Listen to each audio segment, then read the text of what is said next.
Hi, this is Miss Keys from North Carolina. This is my second yoga retreat. I was at the first one in Virginia, and now I'm here in D.C. It has been so relaxing and wonderful. The food has been excellent. I've gotten plenty of rest.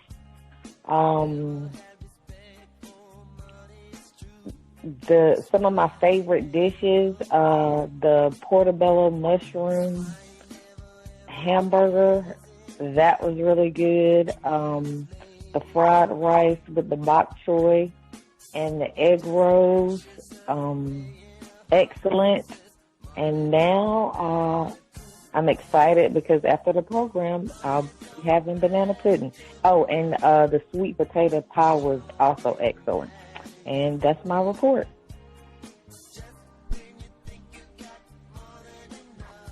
Hi, I'm Tracy, and I'm from upstate New York. And to be quite honest with you, I am not a yoga fan. And the only reason why I actually came was for the rest and relaxation. But I have to say that my favorite yoga positions were done on the wall. So anything that deals with wall and yoga, I am for it. But I had like a really great time. The food really was excellent. I'm not a plant-based person, like completely. I've tried it, but I still have to have my chicken. But yeah, the food was great. Gus fed us really well. And yeah, that sweet potato pie, excellent. I did really enjoy it. And actually, all of the food that he's cooked, I've tried it, and I actually want recipes for it. Like that macaroni and cheese. Well, actually, it was a cheeseless macaroni and cheese. That was excellent. And yeah, the portobello mushrooms. Well, because I eat portobello mushrooms anyway, but I never eat the marinated. But Gus marinated it, and it was perfect. The rest, I've been resting since I got here. So it's been great. And I have to say another thing about the food. It's so water rich. And if you find that you really don't like to eat plant-based food, you really should try it just so that you can have an easy time just going to the bathroom. And I found that all the water in the foods that we ate, because everything was water-based. Zucchini had water in it. Broccoli is water-rich. Everything we ate, watermelon, had water in it. And it was so easy just to go to the bathroom. And just for that, changing your diet to a plant-based would be excellent for you. So that is my report. Thank you. Context of White Supremacy. Gus T. Renegade in for another broadcast, hopefully to share constructive information on the system of white supremacy. Today's date, Wednesday, September 23rd, 2020. So I have been told. Long live Al Sharpton. That was a brief snippet from the C.O.W.S 2020 Counter-Racist Yoga Retreat, Washington, D.C. Despite the Rona and Hurricane Laura and everything else, wacky year, persevered. I did not bribe anybody to get commentary, and in fact, the portion about the ease of being able to go to the bathroom that was shared before we were live on the program, I guess the only thing I said was, if you don't mind repeating that, because that is totally important. And as soon as she said it, I said, ooh-wee, it might be time to have Dr. Ruby Lathon back on the program, because I think she gave us a term for that. It was called transit time, reducing your transit time. She has been with us many times and offered a plethora of helpful information, always encouraging us to drink more water, eat more fruits, vegetables, plant-based, whole foods eating, get away from the chemicals, dyes, all of that. Always a pleasure to have her on the program. So many folks get their pens and pads out so they can take notes, try to make improvements, really internalize that what you eat, taking excellent care of your health, eating correctly, that works against white supremacy, racism. Always a pleasure to have her on the broadcast. Try to learn what we can from her. Joining us live for her 5th visit, Dr. Ruby Lathon. Let's see. Dr. Lathon, are you with us? Yes, I am. Good evening. Good evening. Happy to be here tonight. Thank you so much for sharing some of your Wednesday evening. As I said, always a pleasure to have you on the program. I'm sure we have some folks, this might be their first time hearing from you. Anything you'd like to share about who you are, the work you do before we get started? Sure, absolutely. So I am Dr. Ruby Lathon. I am a holistic nutritionist, health expert, and coach, as well as vegan chef. And so I help people use food to heal, as I used a plant-based diet to heal myself of cancer over a decade ago now, in 2007, 2008. So I switched from my engineering career to holistic nutrition to help other people do the same thing. So I'm glad to have made that change, and it's my joy and life's work to do it. And so here we are, and I'm always happy to share tips and things for people so that they can have the tools to really make lasting changes. Lasting changes to improve your health. Love it. Make that a lifelong part of how we eat and conduct ourselves. Let's hop right into it. We don't have Dr. Lathon for the full program, so we'll take advantage and try to ask as many questions as we can. If you are listening and would like to ask a question, the number 720-716-7300. The code 564943 pound. Press star 61 if you would like to participate.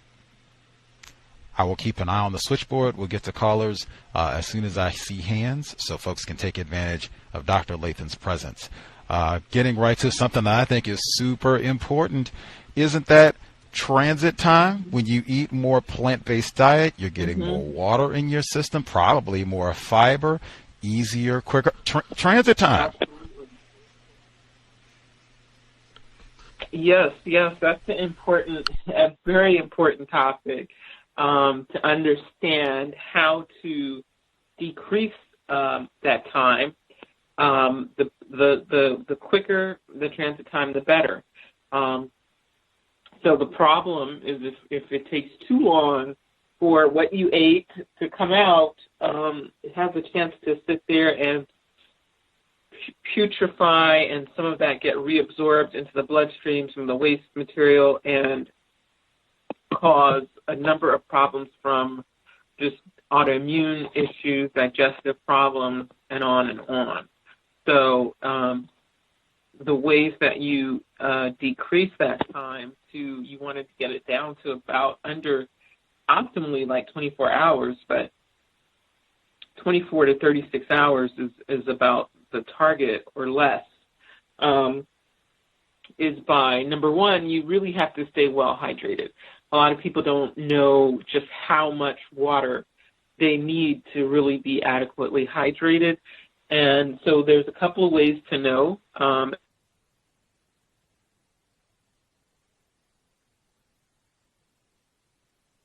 So whatever you weigh, divide it by 2, and that's about how many ounces you should drink.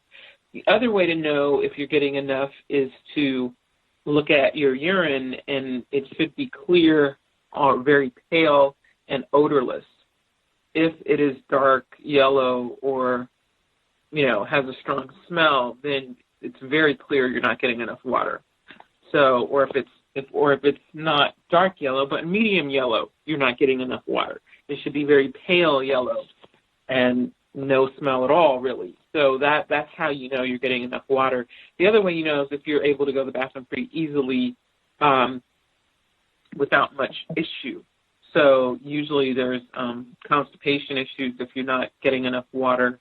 And the other thing that also helps reduce the transit time is fiber. So there's, a few pieces to it. Water is essential, and fiber is also essential. So you've got to get enough good fiber in, and it's best to get the raw fiber in from fruits and vegetables, leafy greens every day, 3 times a day, and because those are full of water as well.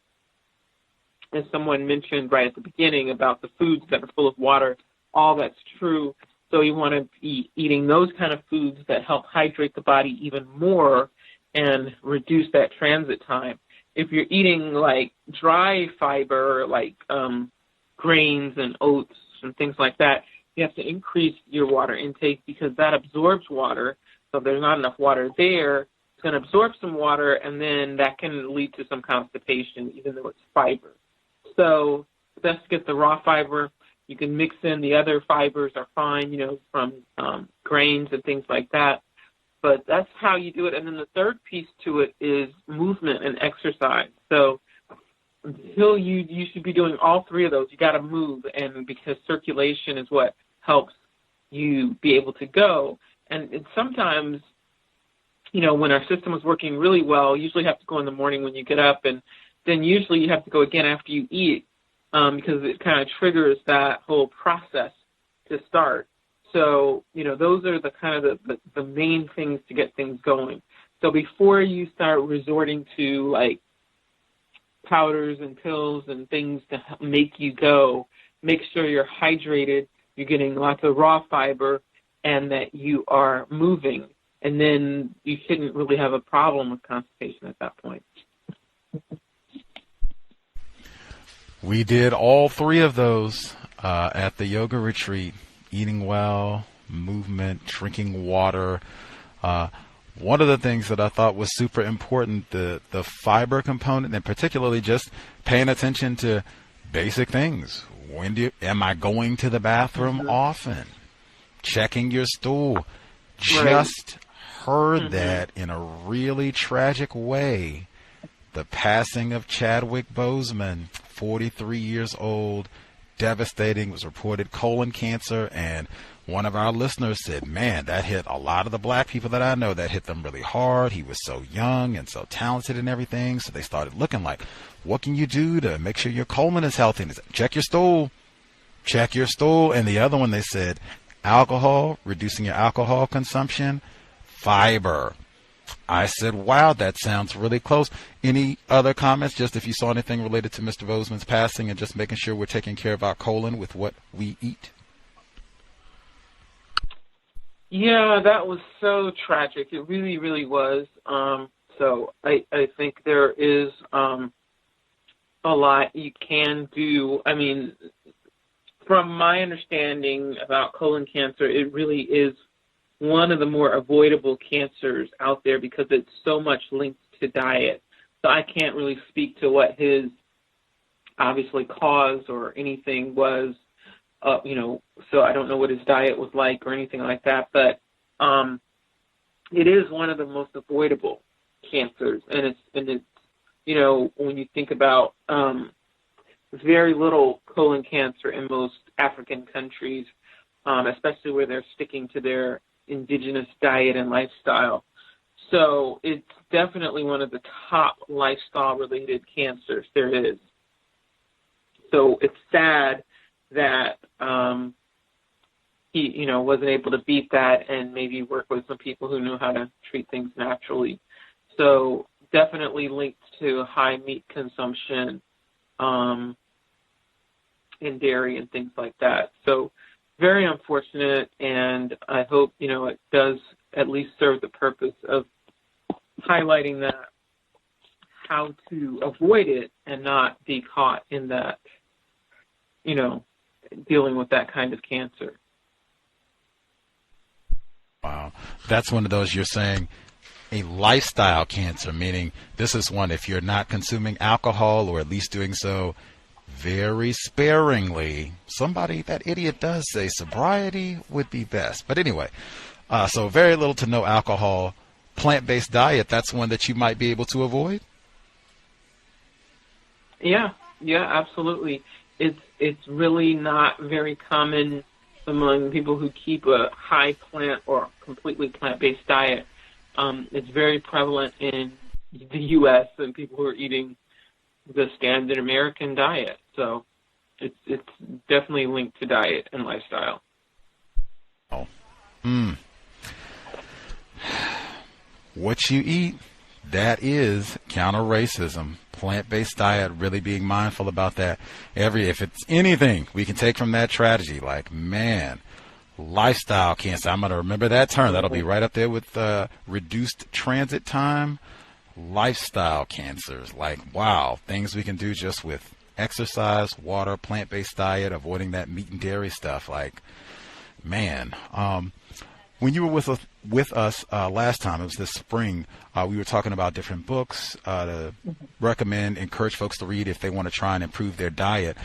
We were checking out one book, and it suggested avoiding chickpeas and nightshades. And I said, nightshades are like eggplants for folks. And I'm like, that's curious. I've not, and the curious thing was that they didn't explain why we should avoid chickpeas and nightshades. Yeah. So I said, I'll ask Dr. Lathon, any problem with garbanzo beans, as they're sometimes called, and/or nightshades? Well, there's a lot of different schools of thought on things. So from my understanding with the chickpeas, some indicate there's estrogen, some level of estrogen forming things in chickpeas. So that might be why people are suggesting to avoid that. And I believe there is some estrogen in it, just like there is in soy, but it's a plant estrogen, so that usually serves to protect against cancer and things like that. So that's probably why the chickpeas were mentioned. I don't really, subscribe to that philosophy on chickpeas. Chickpeas, I think, was one of the few beans on Dr. Sebi's list that you could eat. So, by the time you cross-reference all the do not eat, there won't be much left if you did that. As far as the nightshades, so some people, they're saying that have some issue with lectins and things like that are more present in nightshade vegetables. So there's been a big dietary push that I know this Dr. Grundy has been pushing, not eating anything with lectins in it and nightshades. So just because it supposedly isn't good on digestion. So that's the reason generally why those things are called out, but it really hasn't been my experience, that those are real problems. But if they are for you, you could try like leaving them out for 2 to 4 weeks and seeing if you feel any better without them. Otherwise, there's no real inherent issue that's wrong with those vegetables. Right on. Context of White Supremacy, Dr. Ruby Lathon. And I appreciate that as well. Like people, we are different. Some foods and, things impact people in a different manner. So certainly see how you feel. I have not had any sort of unpleasant experience or digestive issues with chickpeas. I love them. Or with nightshades, I absolutely love them. I was saying chickpeas, they're so versatile because if you get them dry, you can make falafel, you can make hummus, like you can use it in curry, you can grind it up and make chickpea flour. Right. Like they are amazing. You can do so much with them. Okie dokie, got those two. Like I said, for folks, if you have questions, *61. I'll keep an eye out on the switchboard. Don't dawdle. We don't have Dr. Lathon for the full time, so get a hand up and we'll get your question in. As I said, we spoke with you most recently in the spring of this year, and that was right when the whole COVID-19 situation was hitting the U.S., and particularly when it started to be reported that this was having a disproportionate impact on black people. And we were starting to talk to you about this at the time and saying, oh, wow, because they were saying there might be a link between obesity and COVID-19.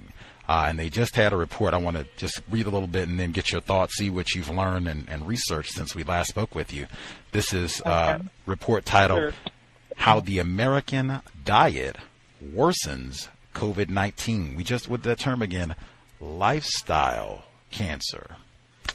So this report just came out this week.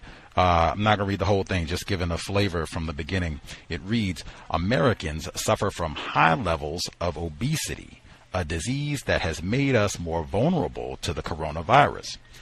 Why it matters.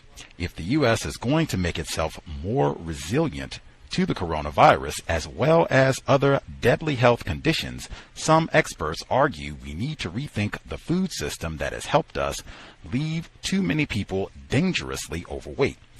By the numbers, 42.4% of American adults had obesity as of 2018, up from 30.5% in 2000.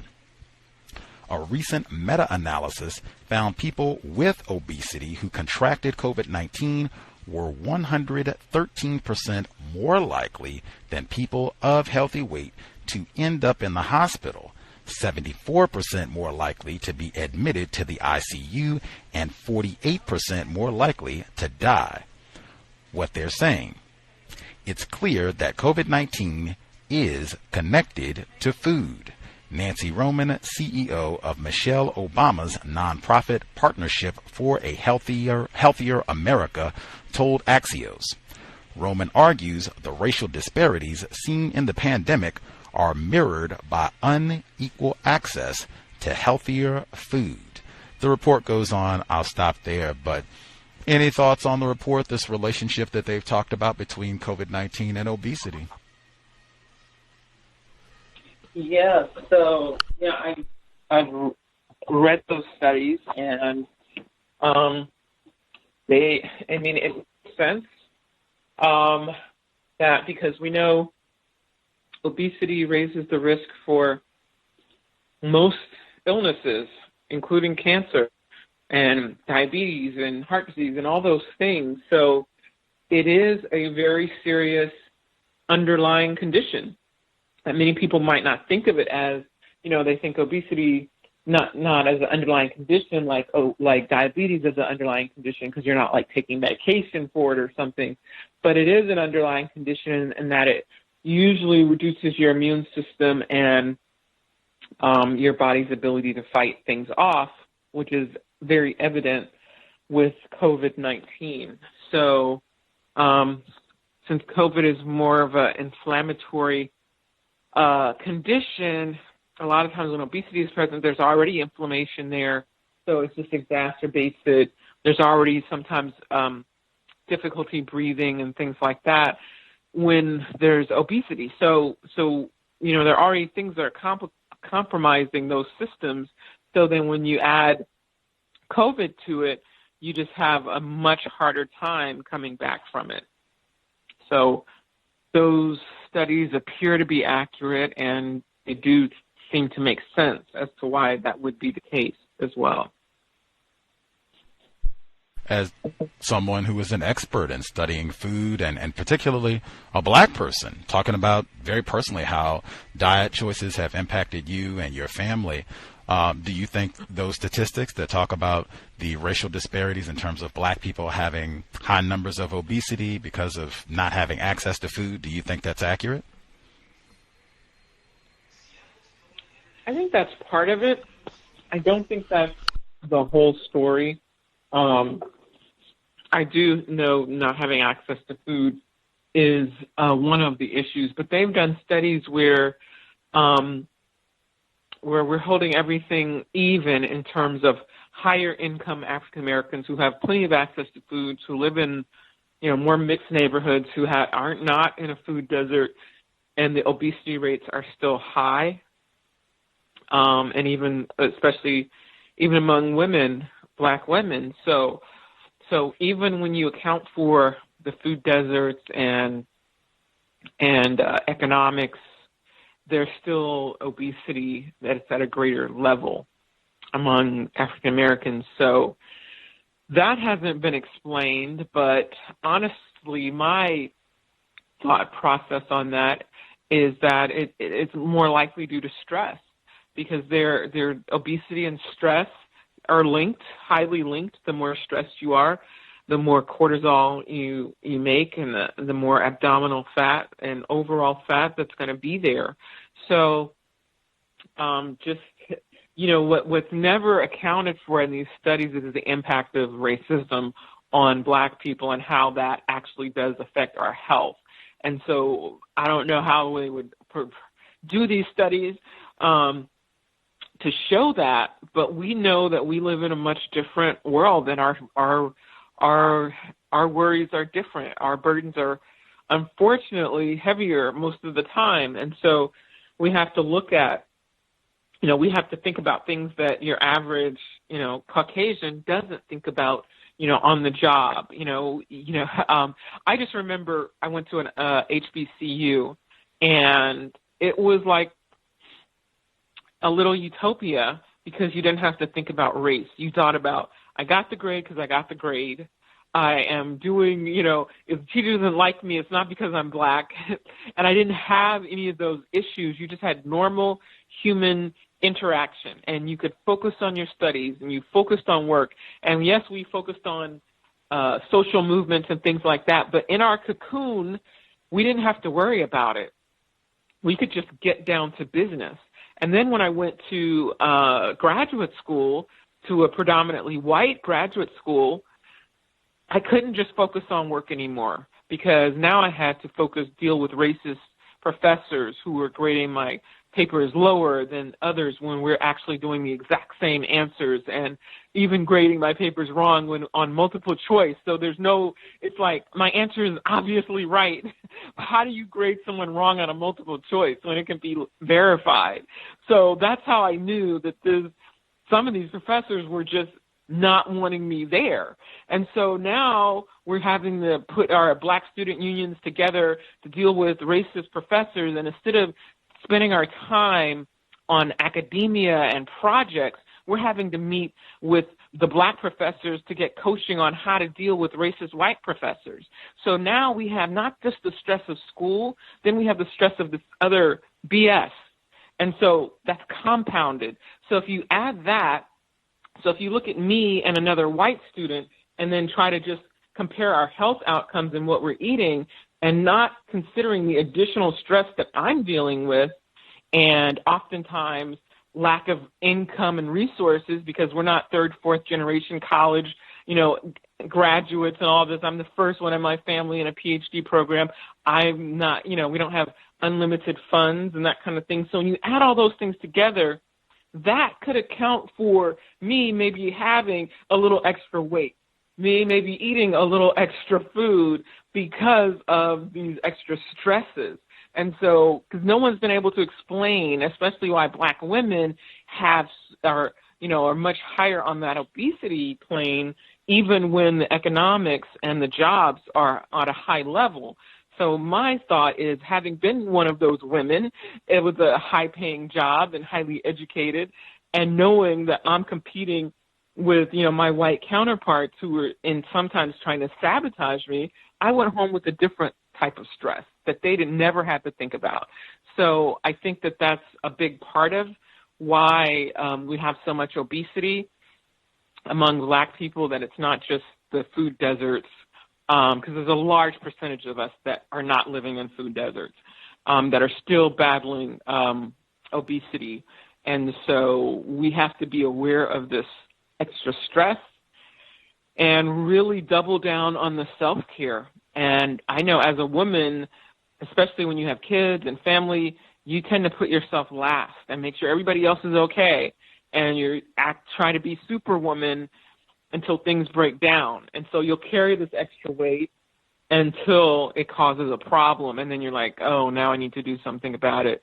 So just knowing that, we live a little differently. So then we've got to double down on the self-care and just be aware that we have to find the ways to release this stress and not just carry it, but to also find joy while we're here and focus on that and focus on good times and focus on the good while we're fighting this battle at the same time. Super appreciate such a thorough answer. Dr. Ruby Lathon, Context of White Supremacy. Visit her website, rubylathon.com, rubylathon.com. Lots of tips, recipes, meal prep. You can get information for that. Great resource. I'm going to get some of our callers just while you were sharing.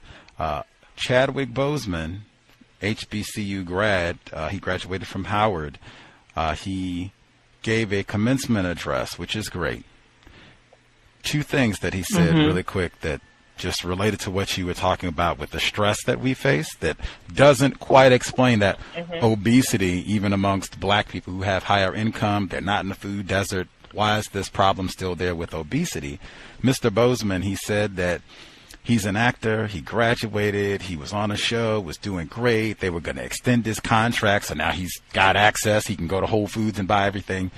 And he said that they called him in. He just was asking questions about the character's role. He's playing this black guy who's like a drug seller or something. Classic stereotype. And I guess he asked too many questions. Right. And they said, oh, I'm looking at your resume. I see you went to Howard. He said, yes, sir. I said, we'll keep an eye on you. And it went from that day, you're supposed to get a great role and extended it to, oh, they went another direction. Sorry. He did one more episode, and that was that. Too many questions. Yeah, like, darn, I just could have been a drug peddling black guy, and things would have been great. Don't be asking questions. Right. And this, I heard that, and that's the thing. It's like when you are finally elevated and you get your due, then you feel the pressure of having to represent all black people because you're like the one of 3 black people in the whole company or something, right? So now you're trying to, live up to what you've been given. And so now you're speaking out and he's trying to, say, why is the character having this super stereotypical behavior? And instead of them listening to that, they're like, oh, we're just going to get an okey-doke guy who's not going to ask us any questions, So now you're balancing, am I selling out? If I don't say anything, I won't get the job. And then, so in corporate America, you're like, what fine line do I have to walk? And I remember the first year I was at, the corporate job, I had short natural hair because I decided to cut my hair. So this is a short afro, a little short fro. And people thought I was doing an act of revolution. The other black women, they're like, they haven't said anything to you about your natural hair? I was like, no. I was like, I wish they would. What are they going to say? I was like, this is how my hair grows out of my head. I was like, but they were like, and so it gave them courage to actually let go of the perm, some of them. Even the white women were like, I wish I could wear my hair like that. I was like, really? But it was just, so it's like you have this pressure. I didn't feel that because I was just kind of oblivious to like, this is my hair. I wish somebody would say something about it. But for other women, they felt the pressure of having to conform. And so you have all these little pressures that the typical white American does not have to deal with, but we do. Now, it's like we can't be too black because it won't be accepted, but then you don't want to be a sellout at the same time. So you have to walk this fine line of, okay, how do I stand up for myself and how do I, but keep my job and still advance at the same time. So the pressures are so many in many different ways. Militant, Dr. Ruby Lathon. The other Boseman memory that I had really quick was Man, he said they were protesting at his HBCU. They were protesting, and he said that they didn't get to eat. He said, if he remembered correctly, he said, I think we got 2 slices of pizza. He didn't say vegan pizza. He didn't say cheeseless pizza. He just said 2 slices of pizza, and just thought, wow, Right. lifestyle cancer. Like, what we eat is sin, especially if you're not going to eat a whole lot. The times when you do eat, it should be super nutrient packed. Like, he didn't say this was like kale and zucchini and broccoli and hemp seed pea. I mean, maybe it was, hope so, but that's not what he said. Let's see. I do see a couple folks who got a hand up. Person 0747, do you have a question for Dr. Lathon? You should be with us. Yes. Good evening, Gus and Dr. Lathon. On a Good evening. program you had prior to the COVID program, you had talked about taking supplements. And one of them was vitamin D3. And when they started with the COVID, they said vitamin D3 was good in terms of inflammation. And I was just wondering, are there any other supplements that you recommend in terms of adding to your diet with COVID in terms of inflammation and viruses and infection? Sure.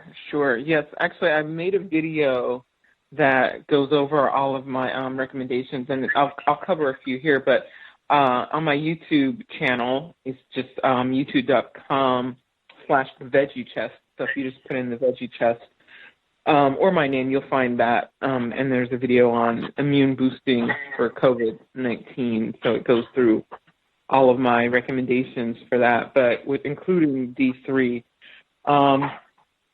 So I know I've read about how they're saying that majority of people who are dying, especially Black people from COVID, have very low levels of vitamin D.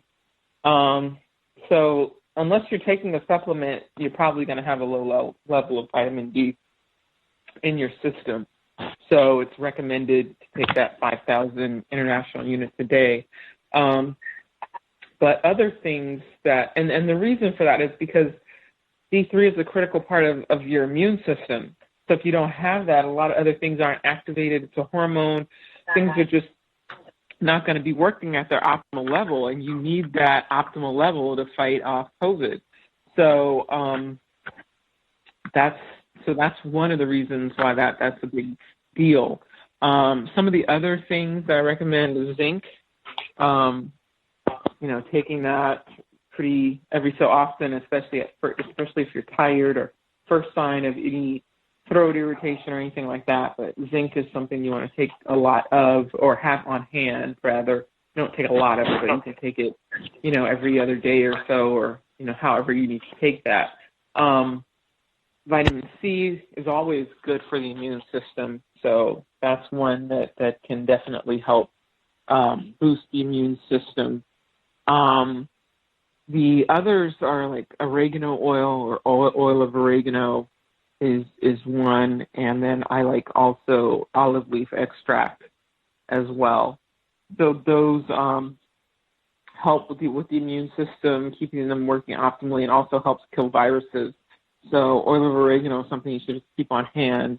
And if you start feeling sick, like immediately start taking 2 drops 3 times a day of like oregano oil to get that out of your system. And it's important with any cold, flu, or anything to act fast. And when I mean fast, I mean same day, not going to sleep without having done something to get yourself well. Because the longer you wait, the more hours this virus has to multiply and grow and take hold of your system, the harder it is to get it out. So the first time you feel any kind of tickle in your throat or drained, extraordinarily tired, or like a cold is coming on, or congestion that isn't normal for you, you take oil of oregano, you take the zinc, you take the vitamin C, you take green tea, you take all these things I'm talking about, olive leaf extract, drink a ton of water, drink some herbal tea, and then go to bed for a good 10 hours. And then you should wake up feeling better than when you went to sleep. But if you wait till the next day and you felt it like at 3 or 4 o'clock the day before, and you're like, oh, I'm going to go to the store tomorrow and you're already lost. So it's very important to have this stuff on hand so you can act immediately.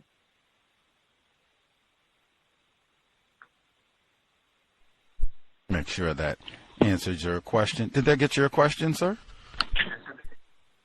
Yes, absolutely. Thank you so much, Dr. Lathon. You're welcome. You're welcome. Rest is so important. We've had a few guests to emphasize that. Sleep critically. She said 10 hours, not 8 hours, 10 hours of rest.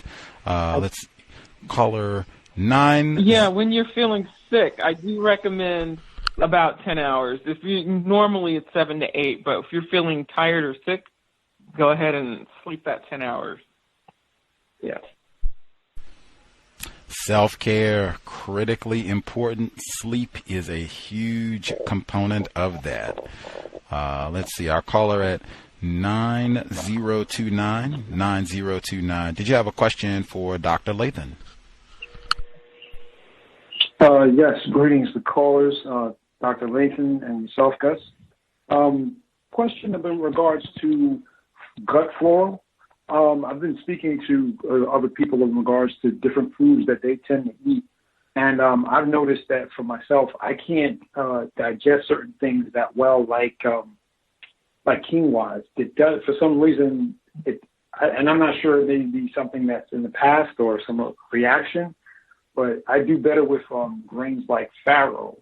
So I'm asking in regards to gut flora, is there particular things that you want to just make sure you stay away from, or you kind of have to still figure it out, on your own?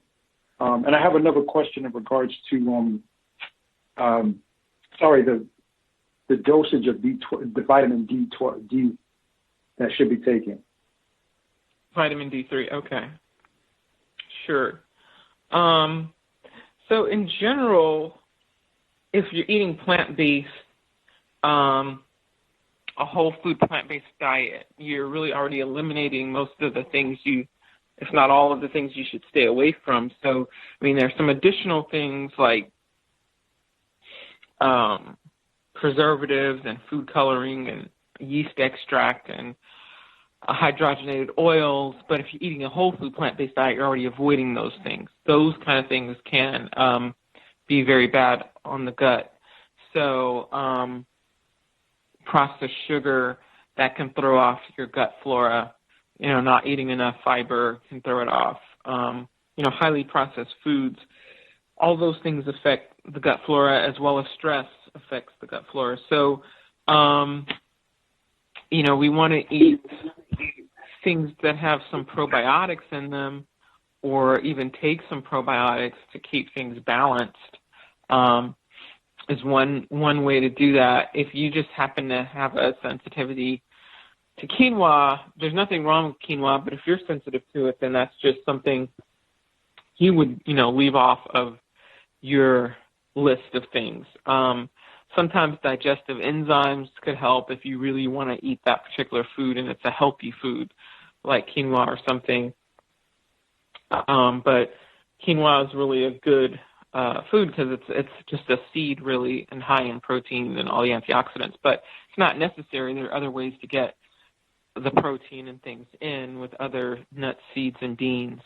So eating well-rounded, eating raw, eating things like kimchi or drinking kombucha that doesn't have like added sugar to it, sauerkraut, those kind of things that have probiotics, apple cider vinegar, that can help your gut flora stay balanced. And then, like I said, taking probiotics too can help.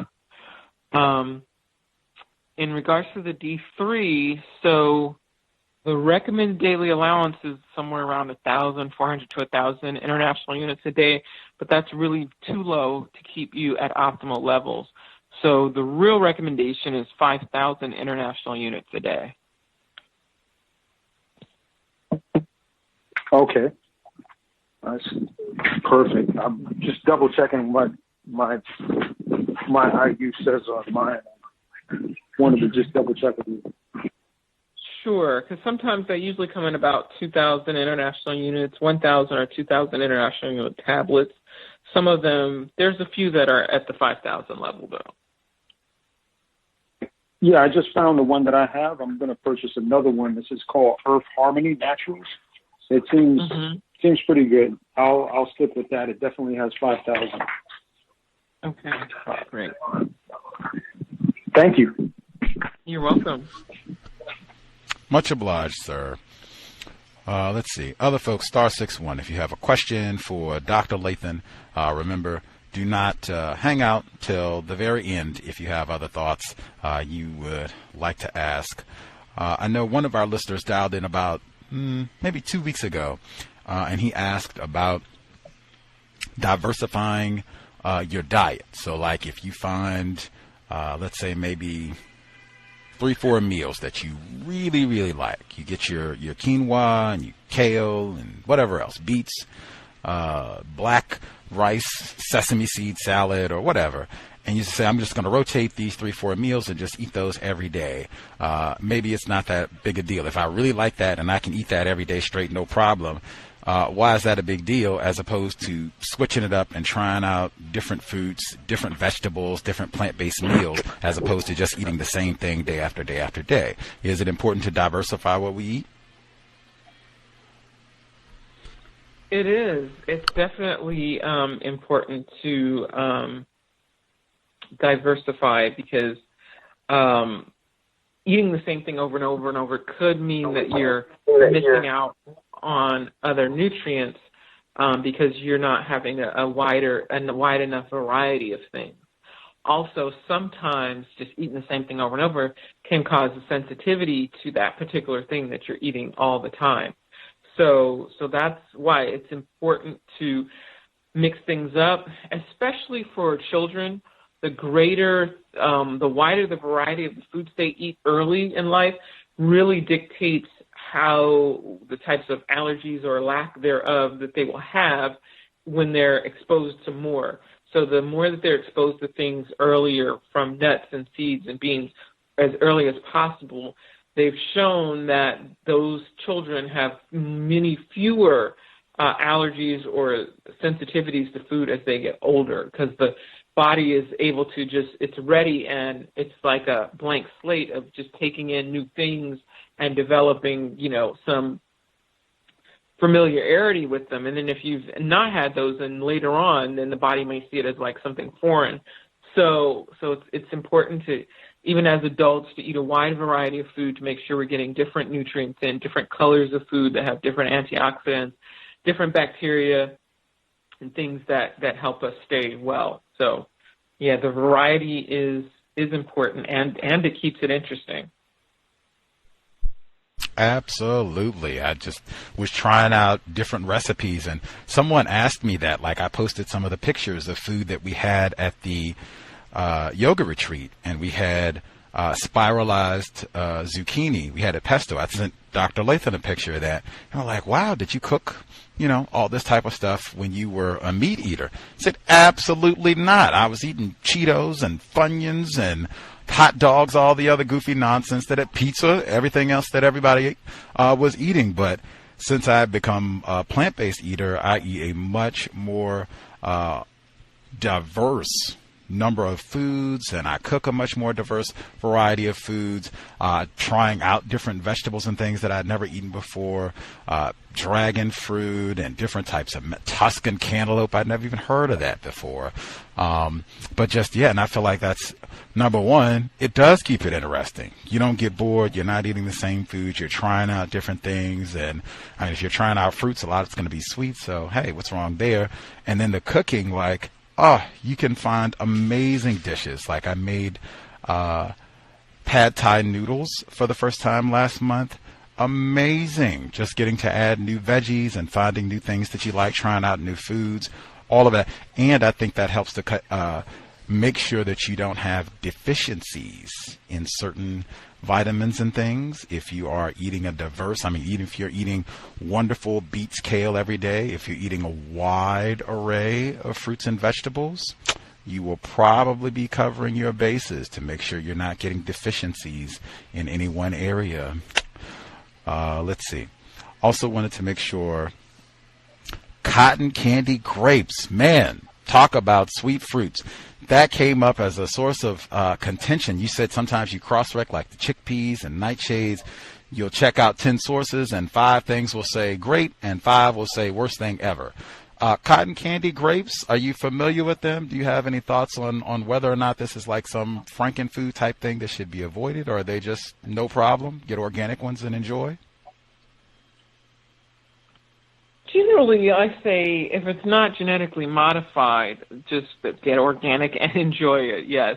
Because there's a difference between genetic modification in the lab and crossbreeding fruits and vegetables in the garden that farmers have been doing for centuries by, cutting a vine and intertwining it with another one and then a new fruit comes up. They've been doing that forever. That's not unnatural.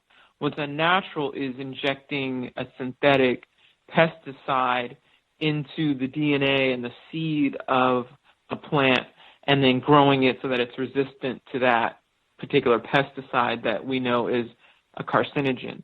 That's unnatural. That's genetic modification. Those are two different things. So, crossbreeding plants and things is pretty natural. And you could do it in your own kitchen or garden if you wanted to. I would challenge you to be able to do what they do at Monsanto in your own garden or kitchen.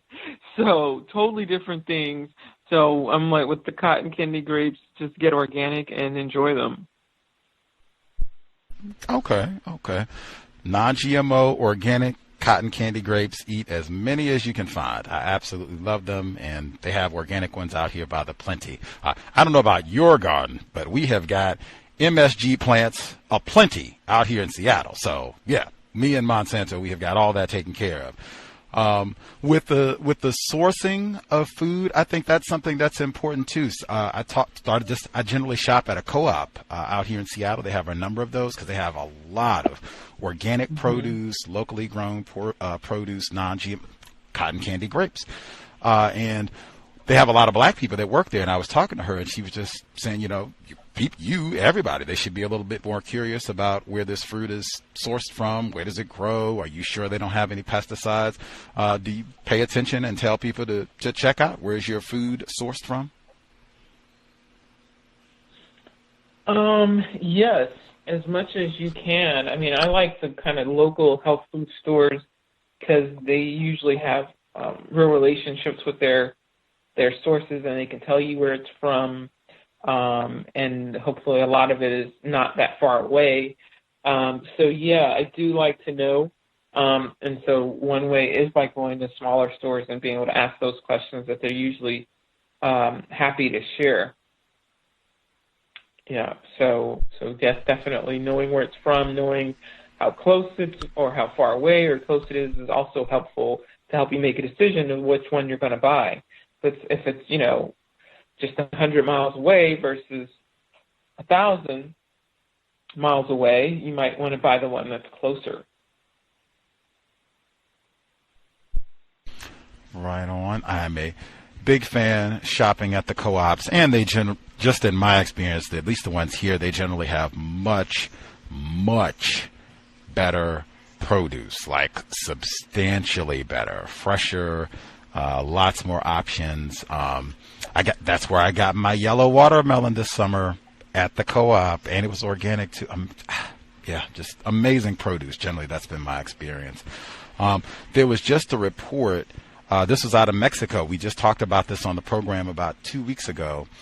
They passed a law. I don't think it's like countrywide, but at least it's in one area. They passed new regulations. They do not sell junk food to minors. If you are under 18, you come in for a bag of Cheetos, Coca-Cola, Snickers, whatever it is, gotta have a parent. Sorry, can't sell it to you. I said, wow, And when it went back to obesity, they said we have alarming levels of obesity here. They tied it to some of the same things. People don't have money. They don't have time to cook, access to fresh food. So they just eat same type of nonsense. And they said, so yeah, something has got to be done. We've got to do something. This is one step. 18 and under, you got to have a parent to be able to buy that junk food. Other than that, it is cotton candy grapes for you, bananas. I said, wow, I could not imagine legislation like that passing here in the U.S. for about 1 billion different reasons. Could you ever see any sort of legislation like that passing here? Absolutely not. Unfortunately, no. I mean, it would be nice, but parents have been fighting for their kids' right to eat junk food forever. They get mad about meatless Mondays, okay? So if you tell them that you can't buy the junk that they already buy their kids and put in their lunch on purpose, they would have a conniption. So that there's no way. I mean, the ignorance about food and kids of parents is just astounding. Because I've seen the lunches that they send with their kids when they aren't getting the school lunch program, and it's all processed stuff. So we're talking Doritos, Oreos, maybe a Lunchable to try to get some quote-unquote protein. And Lunchable means just processed, ham or whatever, and cheese. And then for the fruit, it's flavored gummies. I mean, this is the kind of lunches kids were bringing to school. And I'm like, this is very, very sad. And then the school lunch is only slightly better than that. So, and then we say, okay, one day a week we're going to make healthy plant-based foods. And because we're not including dead animals on the plate, the parents start raising hell. It's like, what is wrong with you people? It's just amazing to me. I was like, do you really think your kid is going to be malnourished for one meal, not even a whole day, one meal at school to not eat meat or processed food when you could give them meat for breakfast, meat for dinner? But so I absolutely know that wouldn't pass, wouldn't even get the ink dry to even propose it. Yeah, about 1 billion different I was stammering. I said, see, that is exactly what a militant sounds like. They were right in labeling Dr. Lathon a militant. She said people are ignorant about food. Like, wow, like keeping it 100, like no mincing words, just ignorant about food. And then I felt so ashamed, shall I say. She was listing out the items that people carry for lunch. I said, oh, I had that for lunch. Oh, not today, just when I was going to school. Like, oh, I had Lunchables. Yep, Doritos had that. Oh, gummies. I love every item. And it's like I said, I felt ashamed, but I mean, I wasn't packing my lunch. Like, but not only on a personal level, but as someone who has worked with children, I have seen where children who end up having behavior problems, they will eat that sort of nonsense every day. And then they have done studies where they say, hey, maybe if we don't give them Doritos and gummies all day long and we give more fruits and apples, maybe their behavior might be a little bit better. And lo and behold, it did improve when they took away the Dorito. I used to complain. I worked with children in the California school system, and I would look at them and say, you all are just giving them like bacon and cheese and potato chips and soda. Like, they gave the children a 2-liter soda. Like, I don't mean they came into class with a 2-liter Coca-Cola and here's a cup for you, Johnny, and here's a cup for you, Susan. No.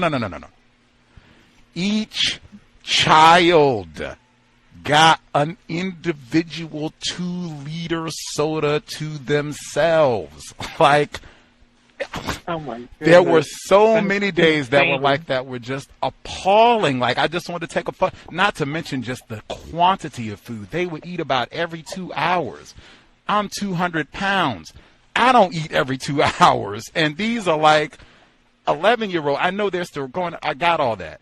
I don't think you need to eat every 2 hours. Like, particularly the types of... like they're doing it on purpose. It's like they're doing that on purpose because that nobody in their right mind could think 2 liters of soda for a child makes any kind of sense at all at any level. So it just sounds like, at what point do we start calling it ignorance versus intentional?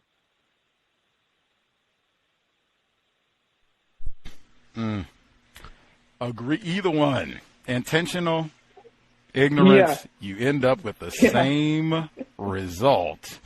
Wow. Yeah, it's amazing. Let's see. With the protein ignorance, if we go with the ignorant part for a moment, the protein component, I hear so many folks say that, like whoever with the protein bars, I guess, and protein powders. I guess some of that's the meat industry too, that you got to have protein or you'll just die and be frail and all the rest of it. I'm not saying this. This is not Gus bragging or anything like that.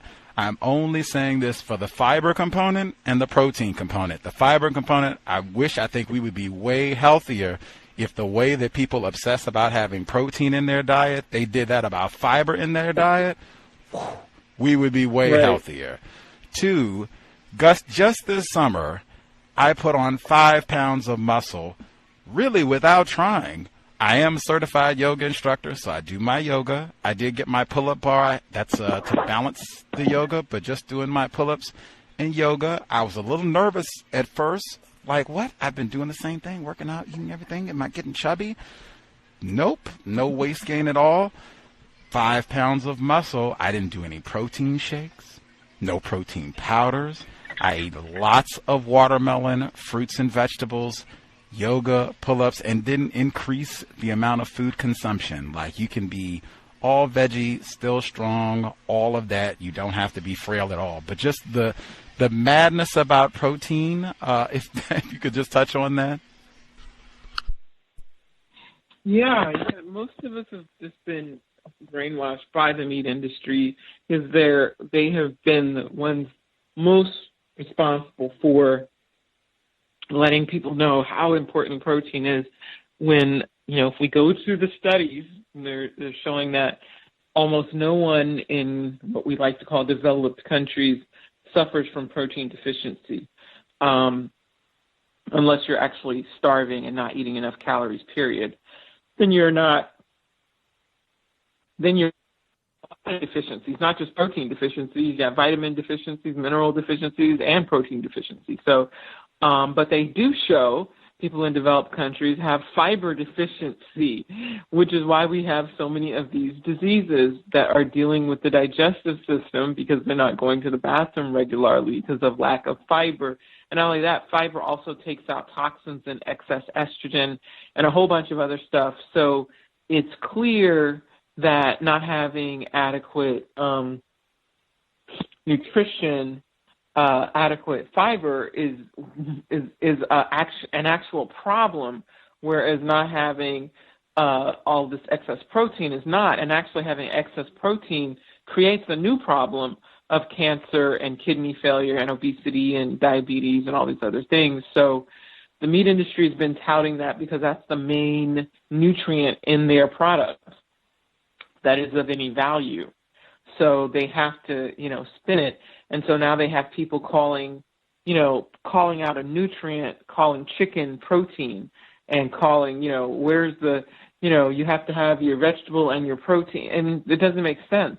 That's not how we parse food in that way. But they have made it so commonplace that you have all these chefs and schools and saying, calling out the protein as opposed to a complete food like beans that have protein, fiber, and nutrients and antioxidants and all the other things. So protein is naturally occurring in all the foods, so you don't have to call it out separately, but that's what they've taught most food service workers from the chefs on down to, that protein is meat and therefore meat is an essential component. So we've been brainwashed to be able to interchange the word protein and meat, which is just not accurate.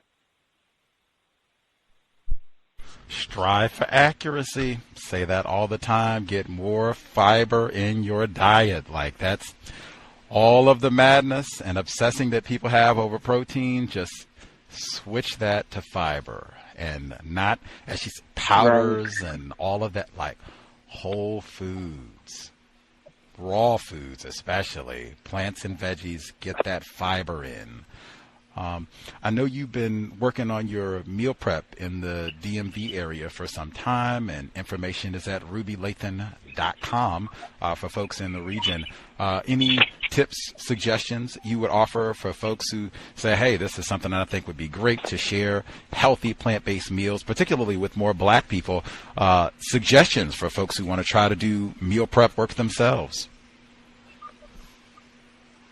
Yeah, well, first, if you're in the D.C., Maryland, Virginia area or the Albuquerque area, you can order the meal plans from me. We deliver every Sunday. You order by midnight on Thursday, and we deliver it on Sunday. So a lot of people have been doing that who don't feel like cooking, and we're happy to do it for you. So if you're in those areas, definitely check it out. There's a link on my website, rubylathon.com.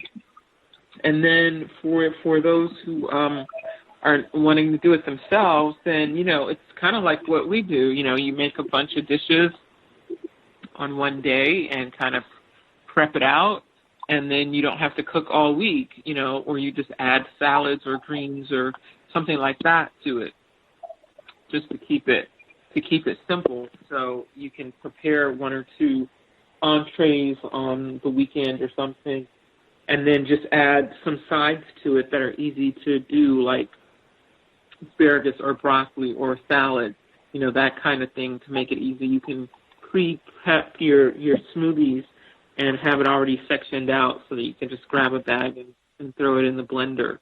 So those are things you can definitely do just to make life a little easier, so you're not in the kitchen every day. Okay. I have a question. Oh, okay. Yes, sir. I spoke last time with Dr. Lathon in regards to C.O.W.S, and she explained to me, I believe you were speaking about the powder. I was asking you about the powder version versus the plant. Since then, I've gone over to the plant version that you were using, and I do notice a difference. I do mix it, though, with other fruits, blueberries and strawberries and whatever, so have you. I'm wondering, how is it too much to have it more than a couple of times a week, like 3 or 4, or should I kind of space it out instead of having it in such a frequent basis? No, 3 or 4 times a week should be fine. You don't want to have too much. Too much sea vegetables. There's a lot of iodine, which is what we need, but you don't want to have too many. So a couple of times a week is fine, though. So right now I'm on your website just looking at different meals. I'm wondering if it's some of these meals, the ingredients, and that's some of the things that I have a hard time finding.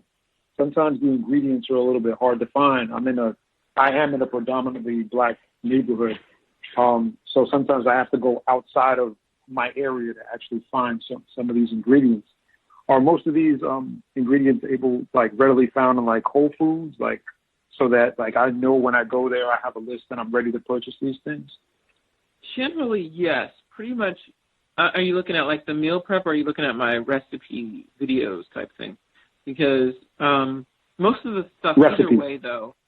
Yeah, either way, most of those, for the recipes, definitely just find it at Whole Foods or a store like that, a local health food store.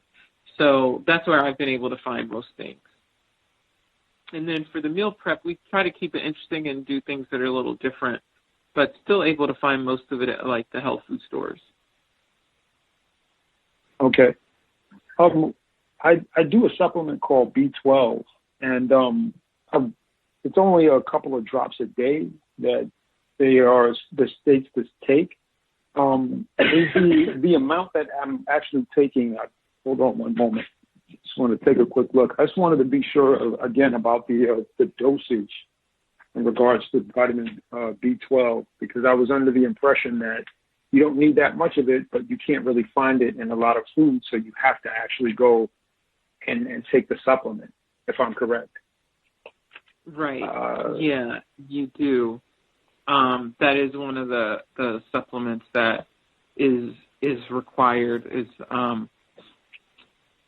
to take as either like by itself or in a multivitamin. So yeah, that's one of those that is required. Let's see. As far as how much, I would pretty much go with because it's okay to take a lot of it. So they usually have it in pretty high doses. So it's usually kind of one of those things that you can take a little bit more. But I think the dose is either about 2.5 micrograms a day for B12. So and usually that's on the package, what the recommended amount is, and so that's usually pretty on target. Okay. Well, you actually spoke about this already. I think Gus already answered that question, so I'm all set. This is just in regards to the different meals and trying out different ones for the body. So that's perfect. Thank you again. Right. You're welcome. You're welcome. Much obliged. Glad you were able to get your question in. Dr. Lathon is about to depart, so unless you have a quick question that you can get your hand up right now to get your response in, you can always visit the website, rubylathon.com, and get information, drop an email or what have you. Follow her on Twitter and what have you. I posted the video of her immune system booster YouTube video, so you can check that out also. Are you still going to be able to come out to Portland, or has the Rona postponed things? Yeah, no, it has postponed things. So we've been doing some web videos and things and workshops that way until things clear up. So the plan is to still come out, but in the meantime, we've just been meeting virtually. So, but once things calm down, we still plan on making a trip that way. Yes, definitely. Looking forward. I know there are other Black Cows listeners out in these parts. Definitely would love to come hang out, get some recipes, get some meals. I guess my last one, I'll get in the meatballs. I posted your, I think this was in your meal prep. Is it the meatballs, the macaroni and cheese, and the collard greens? Is that one of the entrees? Right. Yeah, that was a favorite. So that was pecan meatballs was like my mother's recipe that I've used, and so it's delicious. One of my favorites. Everybody loved that one too. We did a pop-up in Albuquerque, and last month we're doing another one in the beginning of October. But we had a 2-day pop-up, and people came back the next day who came the first day and bought 6 more plates because it was so good. So I was like, well, that's always a good endorsement when people come back and buy even more than they bought the first time. So yeah, it was good. And my brother is also a cook, and so we cooked together in Albuquerque, and it was a lot of fun. And so that's why we have our meal delivery there as well. But yeah, that's definitely a favorite. Wow, I'm so envious. Get to cook with your brother, like plant-based cooking in the family. Like, oh, super envious. Is the right. meatball recipe, is that one that you share, or is that proprietary? Yeah, that's not one that we share. That's the family recipe. So we just make it available at the pop-ups or on the menu plan sometimes. They look succulent. Like, wow. If you're in the DMV area, Albuquerque area, like, get 12 plates for Gus T, because, wow, the meatballs alone look amazing. I don't know how you can mess up collard greens, so I just assume they have to be amazing too, but, like, whew, the meatballs look spectacular. Job well done with the meal prep. Visit rubylathon.com.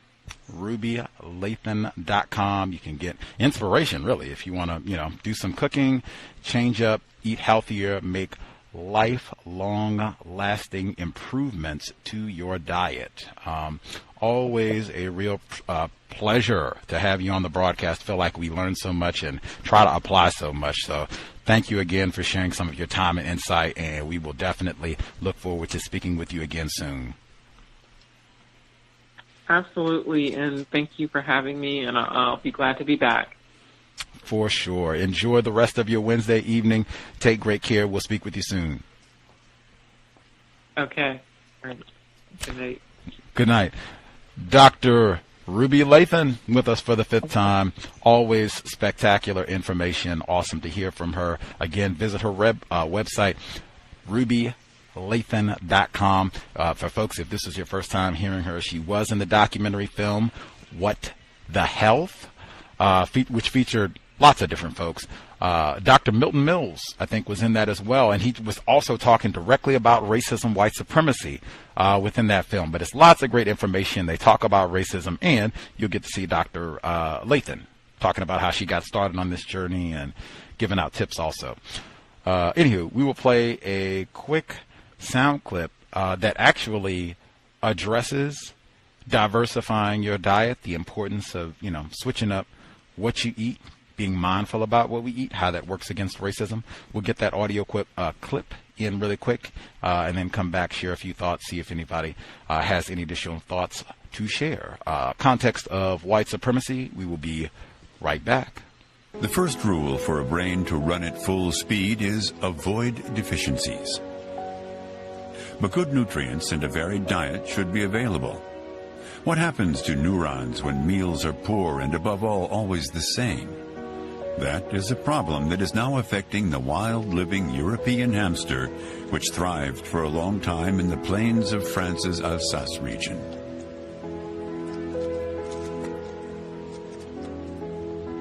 Since the 1960s, there's been a decline in the hamster population, which is on the verge of extinction today. And at the same time, we've noticed an increase in the agricultural area where corn is cultivated. Caroline Abold wondered whether the collapse of the population was linked to the sudden glut of corn. So she did an experiment, feeding hamsters exclusively corn.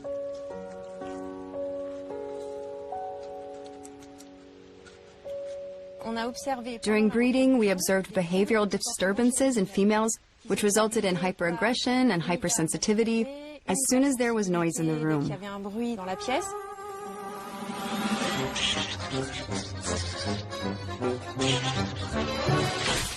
Above all, what we did not expect is that these females would devour their young the first day after birth. This behavior was observed in more than 80% of females.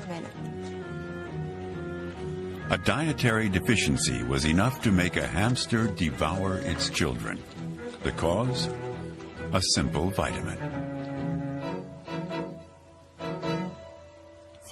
A vitamin B3 deficiency is at the origin of the abnormal behavior. When we supplemented them with vitamin B3 in addition to their corn-based diet, they expressed quite normal behaviors. And they began to nurse their young, to raise them in the same way as the females that were fed a diversified diet. The case of the cannibalistic hamsters is disturbing. Could an unbalanced diet also trigger aggressive, violent behavior in humans?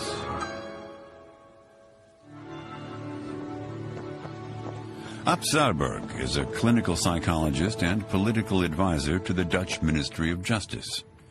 His specialty? Nutrition and crime. He's convinced that enriching food with vitamins, fatty acids, and minerals can reduce aggression. It's a hypothesis that is difficult to test in normal life because so many factors and circumstances can influence our behavior and our impulses. In order to study nutrition without the influence of the many parameters, he chose prisons as a nearly ideal setting. Here, in the Netherlands, we conducted a study of young prisoners in 8 different prisons. For 3 months, we gave them vitamins, minerals, and fatty acid supplements. And then we looked at the effect on their behavior. We measured it in 2 different ways. First, we asked the detainees how aggressive they were, and we asked the supervisors for their views on the issue.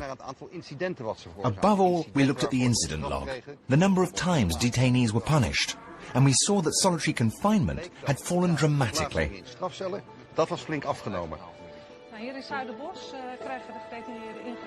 In the group of inmates whose meals were improved, the number of incidents was reduced by 1/3. Context of White Supremacy. If you take that bit of information,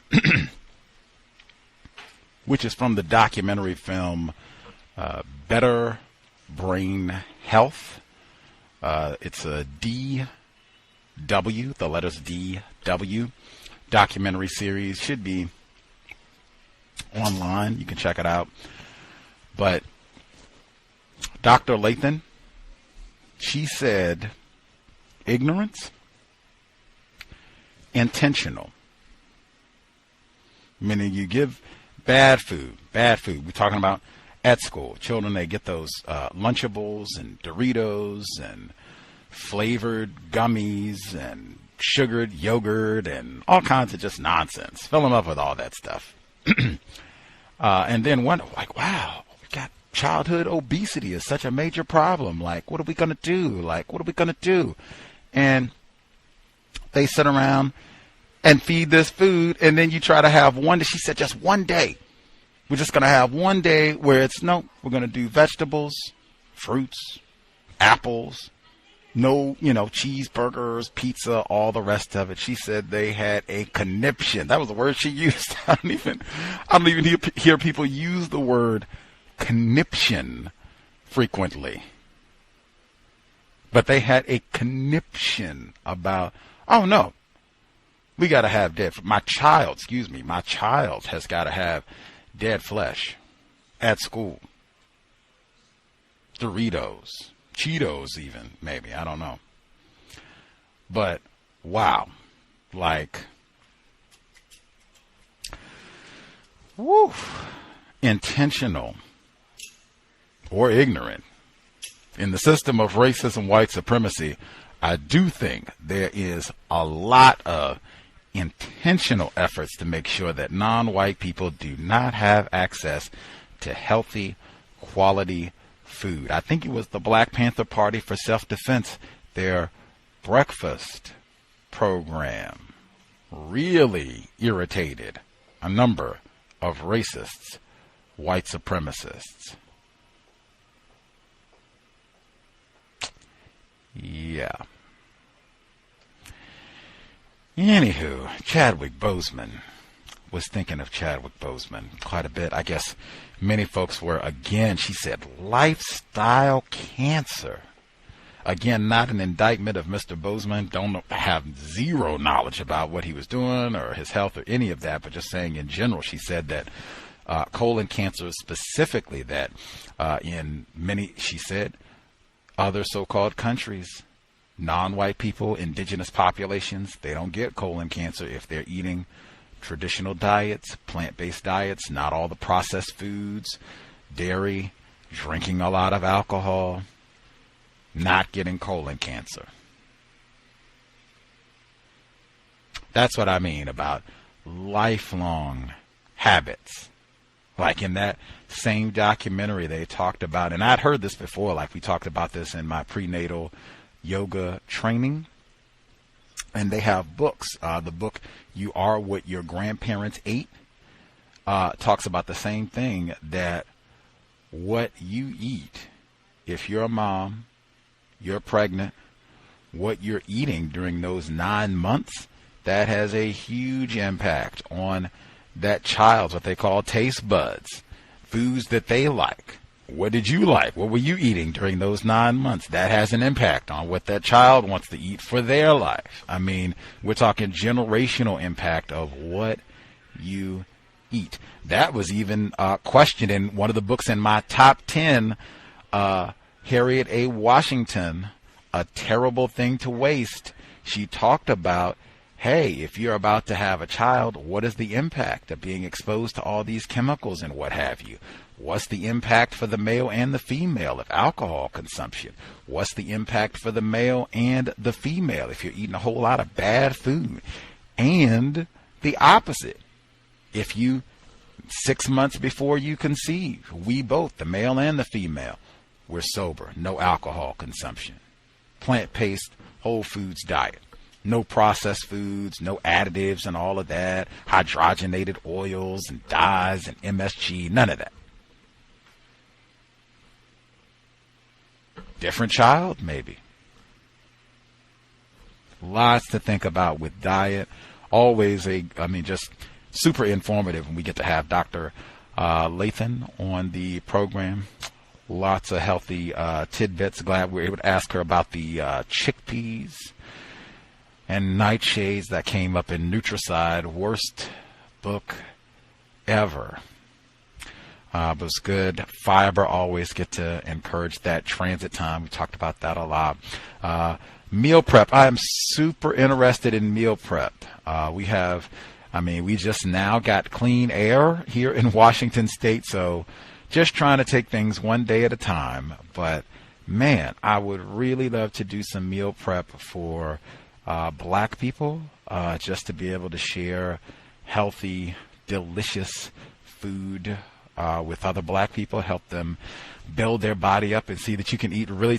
Man, check out those pictures of the meatballs, the macaroni and cheese. I don't know if hers is cheeseless or not. I know it's vegan, but the macaroni and cheese looks scrumptious.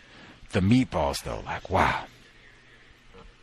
But check out the pictures. You can eat really well, and you really don't have to miss out on anything. There are very few things. I mean, look at that.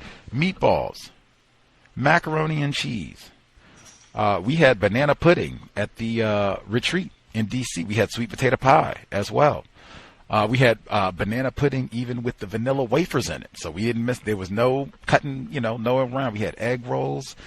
Trying to think. We had banana pudding even with whipped cream. That's what I mean. Like, you really don't have to miss out on anything.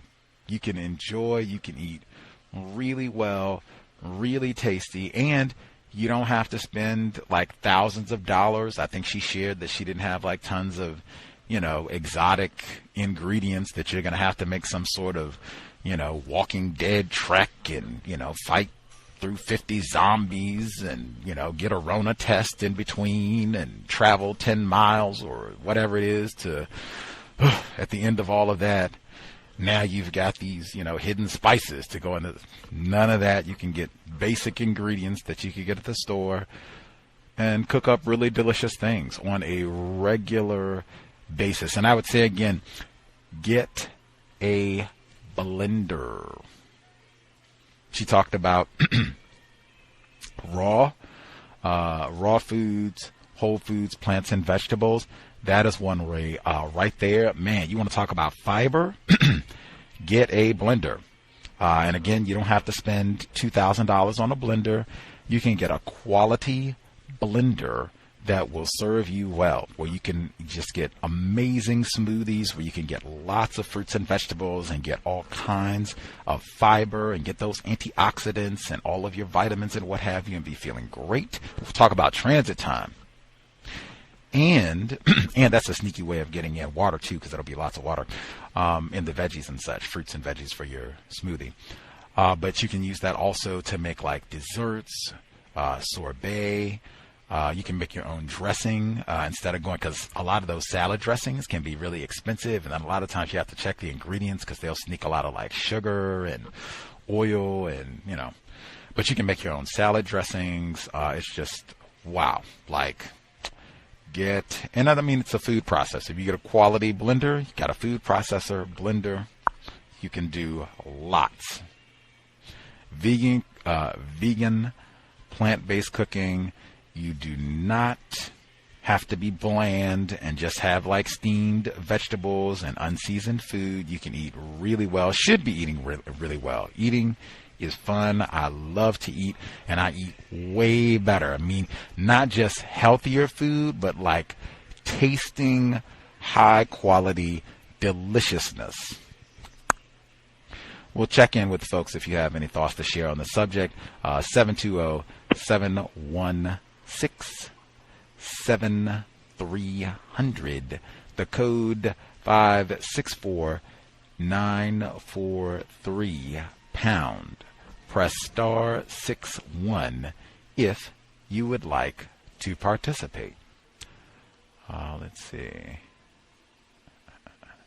Folks who dialed in with questions, if y'all have any thoughts, what you heard from Dr. Lathon, if you've shared or implemented any of the recommendations she has offered with us over the years now, because she's been with us, I think it's 5th time. So any thoughts on what she shared today?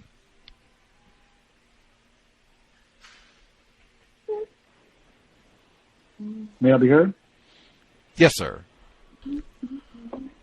Yeah, I think it's excellent. I really appreciated the information in regards to the vitamin supplements, the vitamin D3 and also the B12, just to qualify to make sure that I was taking the actual right amount. But she also assisted with the CMOS, where it's an old recipe that my grandmother used to use, and I didn't know how healthy this was until the reemergence of it basically back here in the States. It definitely has a good impact on your health overall because it has a lot of nutrients within it. But I do have to do work on the meal prepping.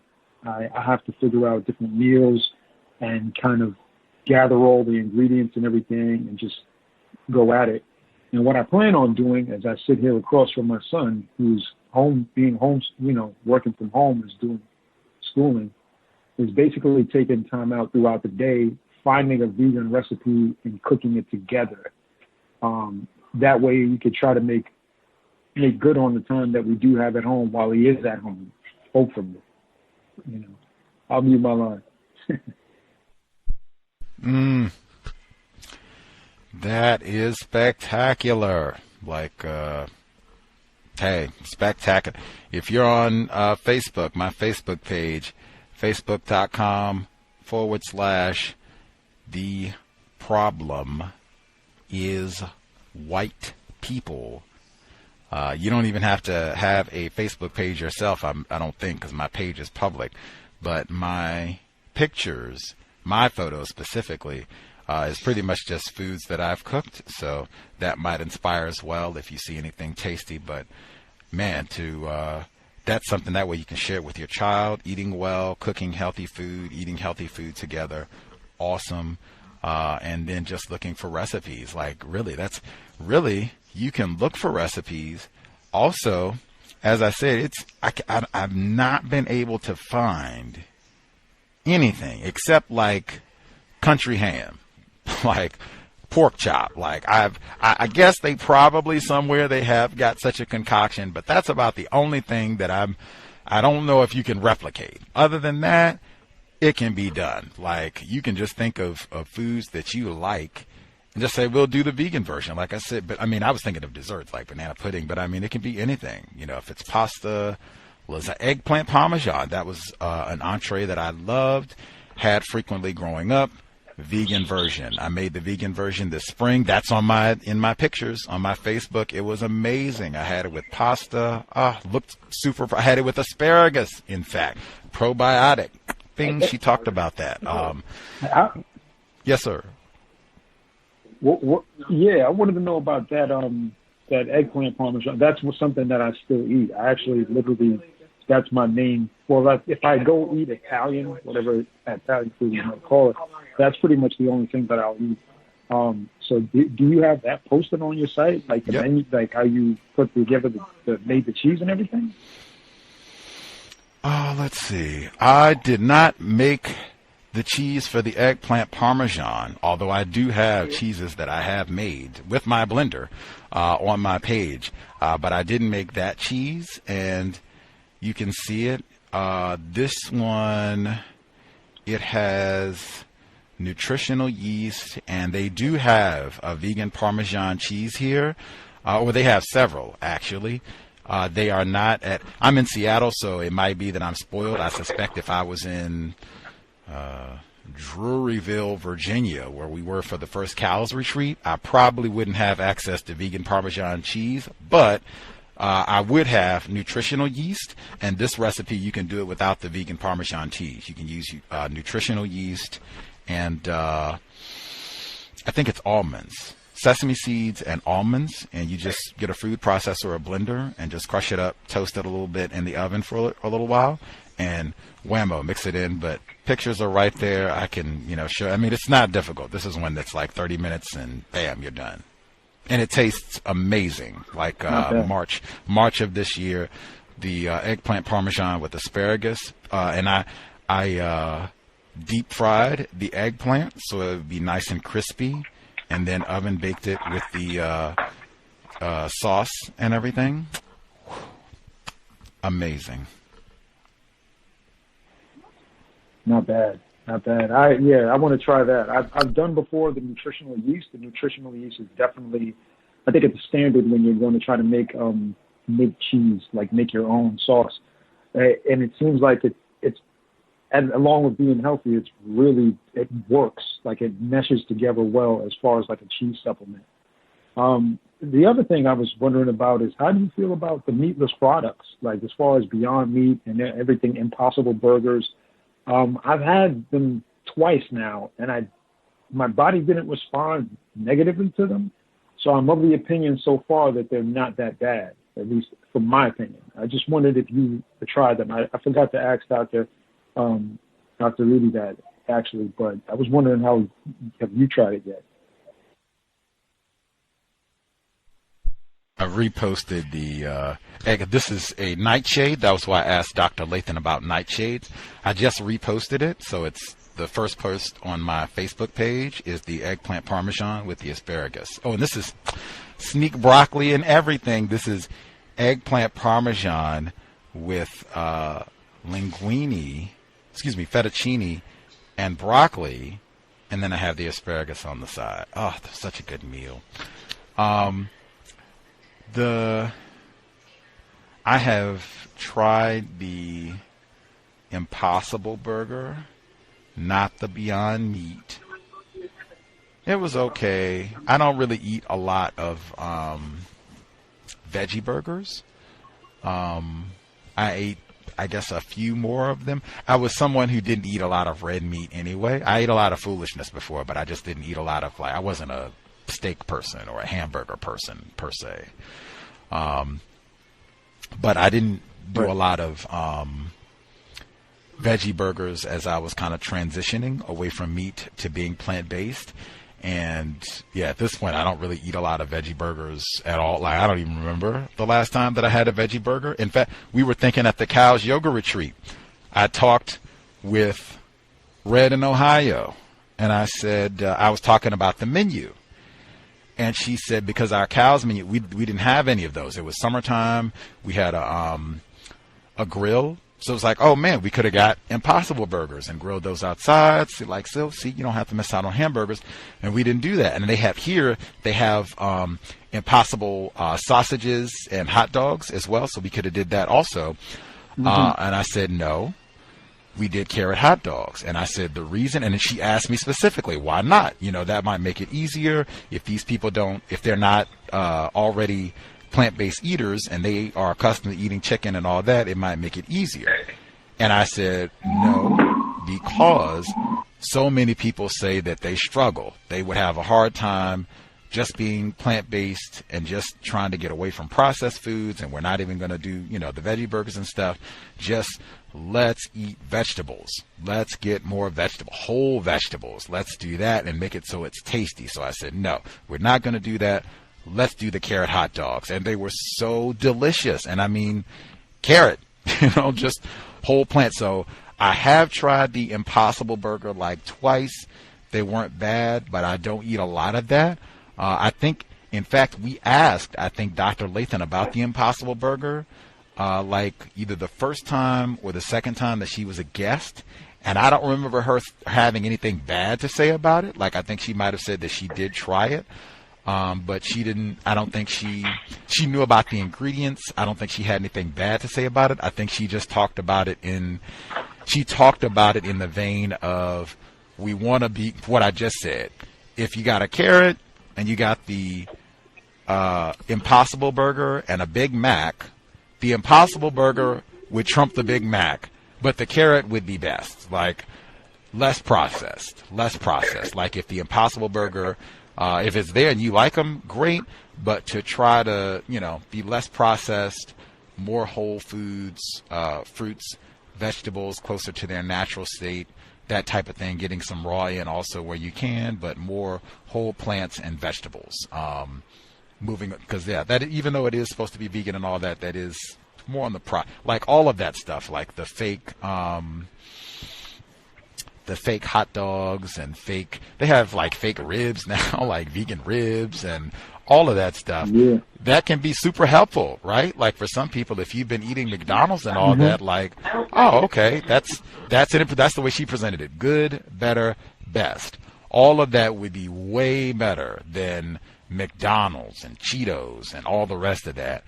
But we do want to try to get from where you transition away from that to carrots, kale, whole fruits and vegetables, like that type of thing. Those meatballs that she was talking about that are pecan based, right? Like that type of thing. That's what you want to transition to, where you're just eating whole foods, things that you can make, not things that somebody is going to have to go in a lab and you have to hope and, go study and see what they did and, hope for the bit of that type of thing.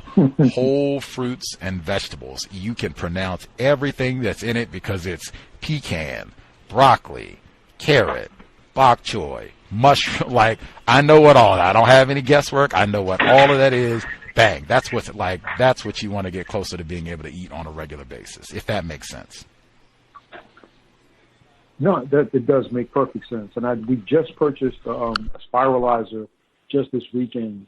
And you just mentioned you made pad thai. Did you use the spiralizer to do that, or was it a different kind of recipe or something like that? Oh, that's so great. I used my spiralizer at the retreat for the zucchini pesto noodles, which were amazing. I love pesto. I try to make pesto at least once a month. Was amazing. That picture is on my Facebook page too. It had that was our Green Dream lunch, and that was planned deliberately, so all plant-based. The picture's there. It's used my spiralizer for the zucchini. We had the pesto zucchini with steamed broccoli and mushrooms. And then we had grilled zucchini, like sliced. And then we had green smoothie with pineapple, zucchini, banana, mango, spinach. Oh, smoothie was great too, but all green, obviously, and then all zucchini based. That's what she said about the water too. And you get the fiber, we left the skin on. But I used my spiralizer for that. The pad thai noodles, I did not use my spiralizer. I just got organic brown rice noodles, Thai noodles, organic brown Thai noodles. And it's like a peanut butter sauce. You grill red peppers, cabbage, mushrooms. I added cauliflower. You cook the noodles. I think it's like, according to the package, like 5 minutes. The sauce, I just put it in the blender. It's like peanut butter, soy sauce, sesame oil, garlic, cayenne, a little bit of salt. I think that's about it. Maybe a little bit of paprika. I think that's about it. But oh my gosh, Absolutely. I have pictures on my Facebook of that. I cooked that I'm going to make it this week. I made it the first time last month. That's what I said about just looking for new recipes because I just got back from the retreat and cooked a lot of stuff there. And I was like, let me diversify, what I'm eating, switch it up, see if I can find a new meal. This was one of the new entrees that I found. Oh, my God. A+. I put the pictures on my, I had that and I made egg rolls as well. That's why I said, I have all kinds of new meals where I can, add different vegetables because this recipe, I think, calls for red peppers, cabbage, cauliflower. Those are generally not like my regular vegetables. Like my regular vegetables that I, would love and eat daily would be more like broccoli, mushrooms, Brussels sprouts, those type of things, bok choy. But cauliflower and red peppers are really good for you, but that's not, one of my go-tos. So red pepper, cabbage, cauliflower, to switch it up a little bit, get some different vegetables. That's what we talked about before. Make sure you don't have any deficiencies, to eat different things. And even just for your palate, to switch it up, like, oh, wow, this is something new, something different that I haven't had before. I think that keeps being, a plant-based eater even more exciting when you get to try out new entrees and new meals and they end up being really good, like whoopee. But yeah, no spiralizer needed for the pad thai noodles. They were great. Just buy the noodles at the store. But you could use the spiralizer and not do the noodles. You could use your spiralizer, because I was thinking you could use the spiralizer, spiralize a sweet potato and use sweet potato noodles instead of the brown rice noodles, and it would still be awesome. I'm looking at the veggie quesadillas right now. Taking a look at that. I made that cheese. I made that cheese. I made that salsa. I made that guacamole. I made everything there except for the quesadilla, basically. I gotta try that. My son actually made a quesadilla today, but he had, I think it was some kind of plant-based. Well, it was like a veggie meat, like a substitute, like Beyond Meat. He put in that instead of actual meat. But he said he cooks and he did a good job. I'm really glad that he enjoys cooking as well and taking it serious to some degree, because he looks up recipes all the time. So I want to give this a shot. I'm going to give it a shot. He's going to do this. Oh, yeah. If you get a blender, I'm just looking at a lot of the stuff that I've cooked over the last, 2 or 3 weeks, because the quesadillas were, I hadn't had quesadillas in so long because there's cheese in them, but now I can make, that's what I mean. They do have a lot of vegan cheeses now, way more than they had before, and many of them are very good, but you can make vegan cheese that is nut-based. This one is super creamy. You can see it's on my page. Creamy, delicious, melts, amazing. You can totally fool people, but it's nut-based. Nut-based, non-dairy milk, seasons, a pepper, whammo. It is amazing. But to be able to have all of this stuff, a lot of it, just a blender. Basic ingredients, nothing exotic. You're not going to have to go, like I said, all over town, and this is 30 miles to this obscure grocery store to get this bizarre ingredient. None of that. And most of this is not stuff you would have to slave in the kitchen to cook. Oh my gosh. The end of August, I made the broccoli cheddar soup, which is also cheeseless. I made garlic bread from scratch, and I made it's roasted garlic bread from scratch, and I made shredded Brussels sprouts. One of the best meals of the summer, all from scratch, and not something that you have to slave in the kitchen. Even from scratch made bread, not something that you have to slave in the kitchen, not labor intensive. The soup you can make in the blender. Brussels sprouts, that's 15 minutes. I even made the Brussels sprouts. I used the blender to process. You can make really amazing food. It does not have to take all day. It will not kill you so that you don't have a big gut and are obese, and you'll be more susceptible to the Rona. This is the type of stuff that we talked about at the yoga retreat. eating well, taking care of yourself, making that a core component. And what our caller just said, being able to do all of this with your offspring, A+. Woohoo! I'm looking on. Great. Our other call, or any of the other folks, any other commentary that they wanted to make sure they got in, questions, thoughts, what they heard from Dr. Lathon?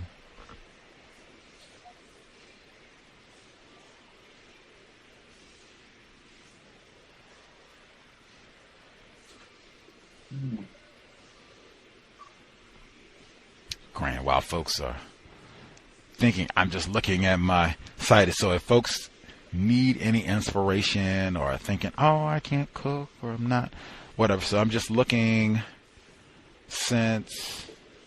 looks mostly since like the beginning of August, maybe end of July.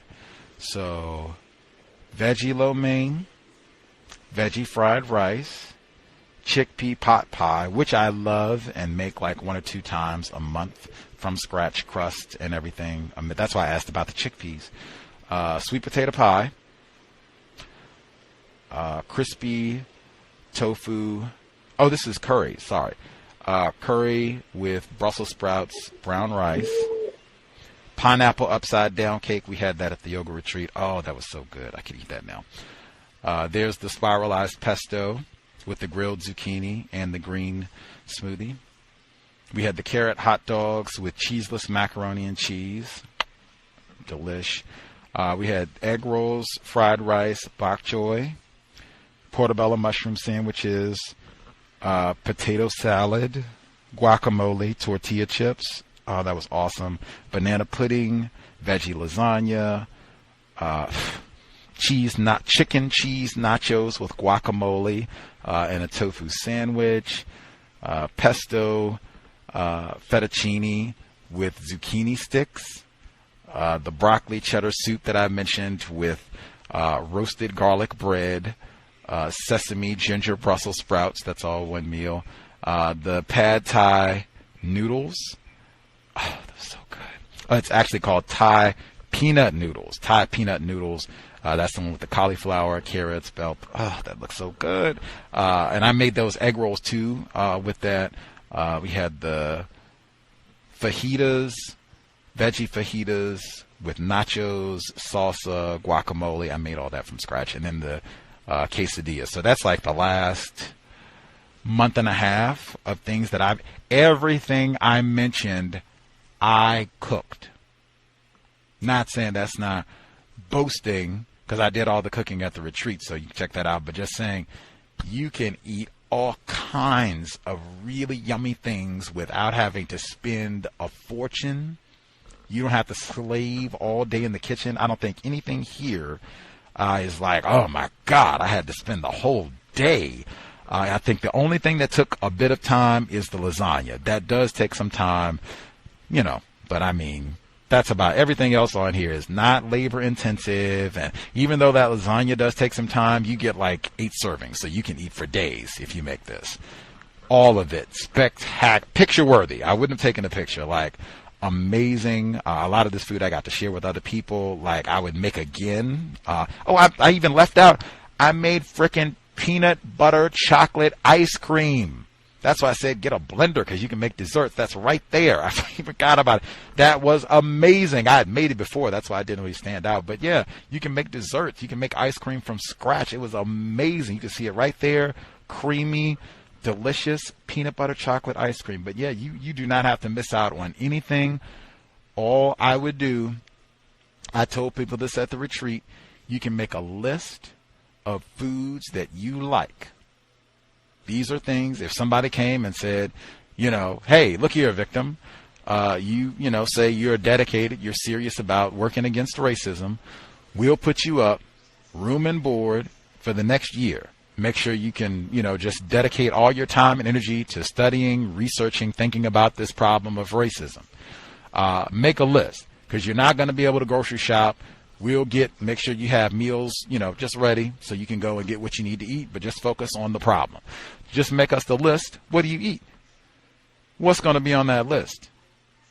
Now, I think for a lot of us, unfortunately, it might have to be Lunchables, Doritos. Like, that's what my list would have been before. It would have been embarrassing. Hopefully, if your list is better, or even if it's not, you could just write down, what do I eat on a regular basis? Write that down. As long as it's not pork chops and country ham and that type of thing, whatever it is, if it's spaghetti, you can make really good veggie spaghetti. If it's veggie lo mein, veggie fried rice, I don't know. It would be hard. I can't think of anything that you can't replicate. I made General Tso's chicken last month. I forgot. I just didn't take a picture of it. I'm not the type of person. I was never let me take a picture every time I sit down to eat. So I'm having to kind of rewire my brain, as they say, to take pictures when I cook. But I made General Tso's chicken last month. It was great. It was a little salty. I don't use as much salt now, so I'm very sensitive to salt content. And I would, turn the salt down quite a bit on that one. But other than that, it looked like General Tso's chicken, was tasty. I had it with an egg roll. Like anything that you think of, you can make it vegan, tasty, healthy. Like, just think of foods that you like to eat on a regular basis, and whatever meat products they have or dairy products they have, substitute, cook away. Any other folks comments to share?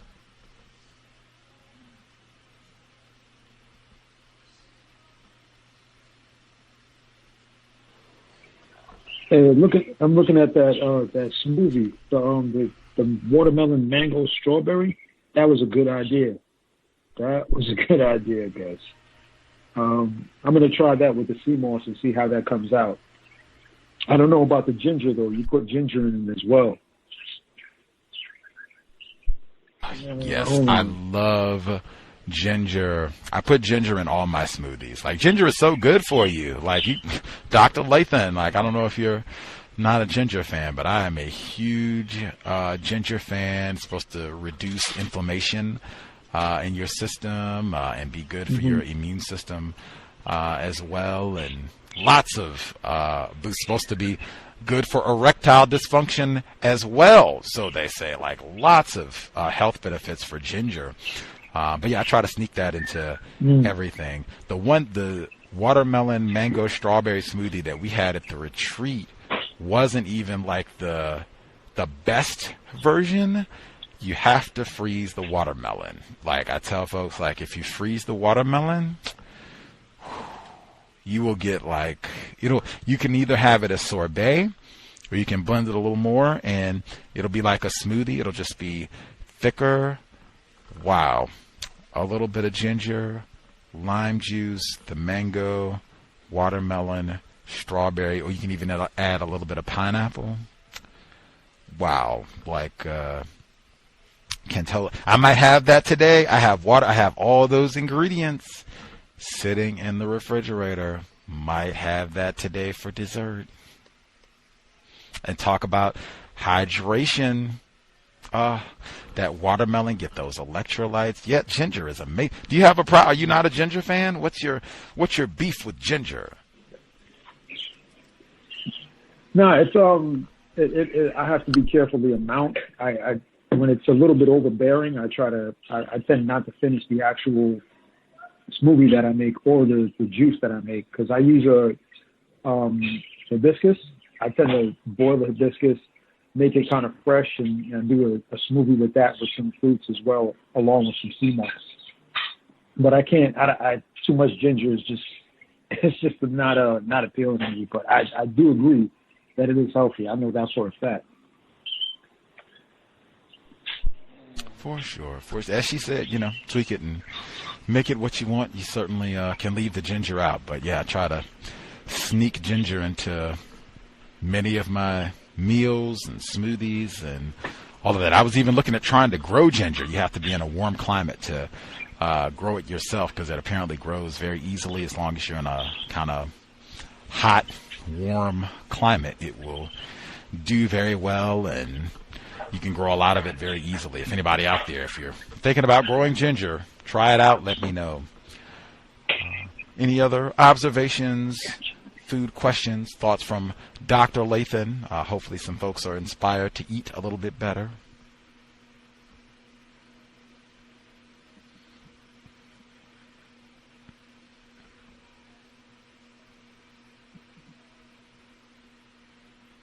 Grand. We'll assume folks are satisfied. We should be here tomorrow, Thursday, for the book club Isabel Wilkerson Cased audio segment number 3. She was married to a white man, Isabel Wilkerson. She has posted photographs of her former husband on her social media page, and apparently her marriage, tragic arrangement, I would say, becomes a part of the book. So we will be alert as we read. Isabel Wilkerson, that is tomorrow, 8 p.m. Eastern, 5 p.m.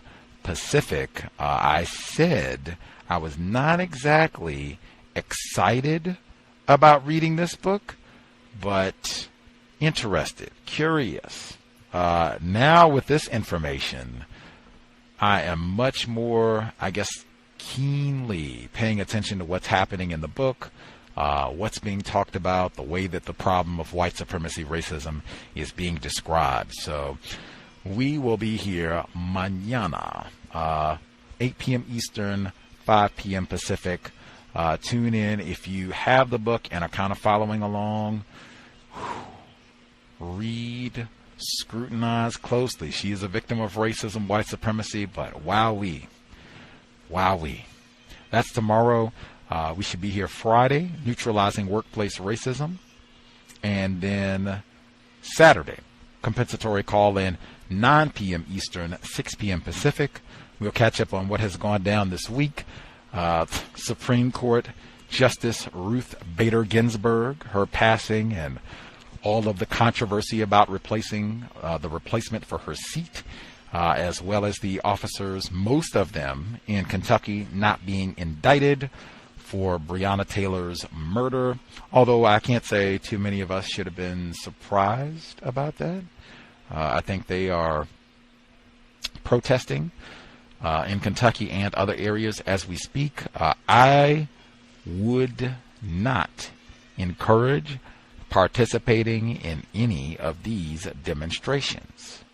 Behave as though we have some understanding of white supremacy, racism, and as though we already knew this was likely to happen.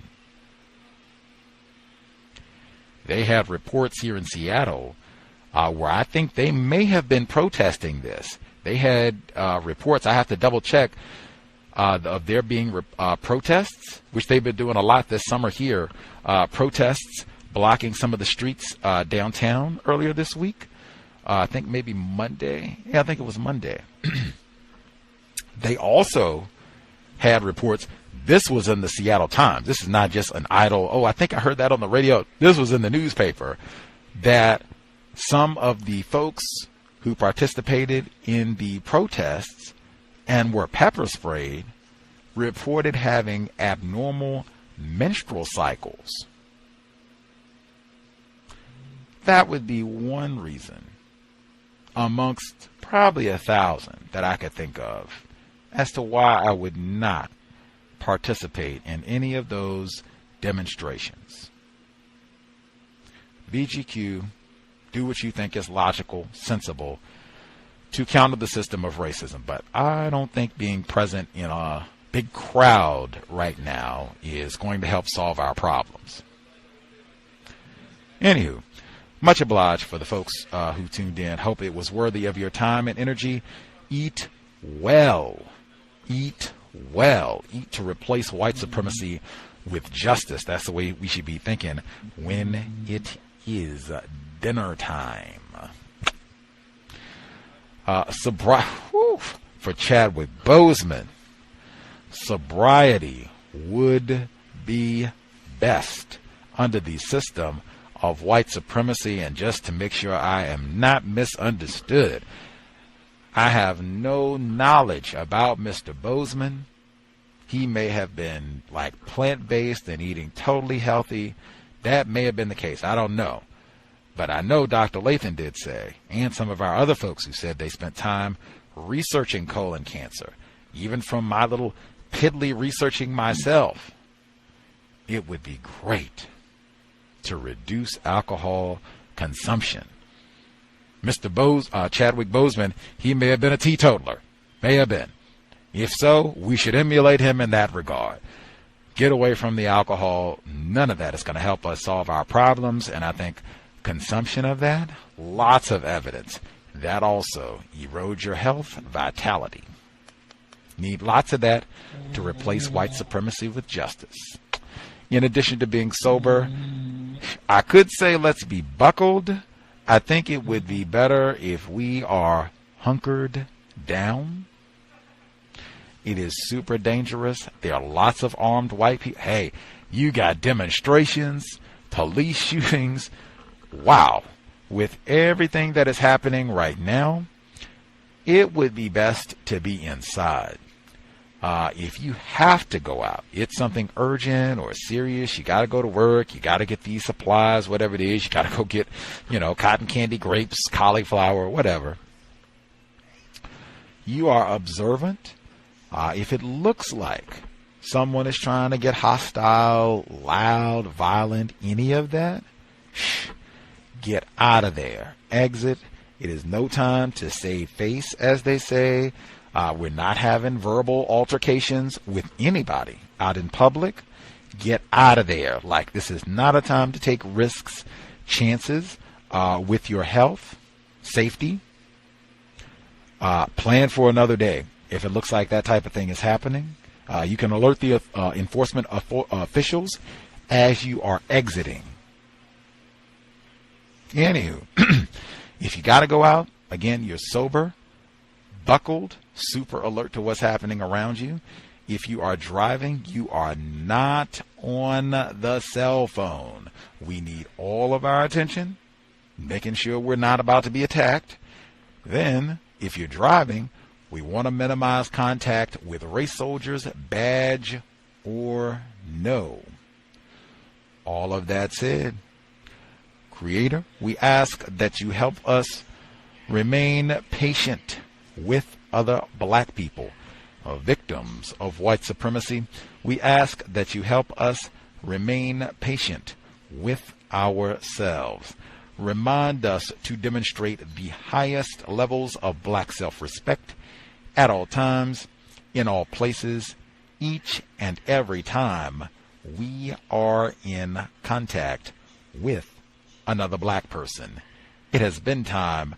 Replace white supremacy with justice immediately. C.O.W.S signing out. Thanks all for tuning in.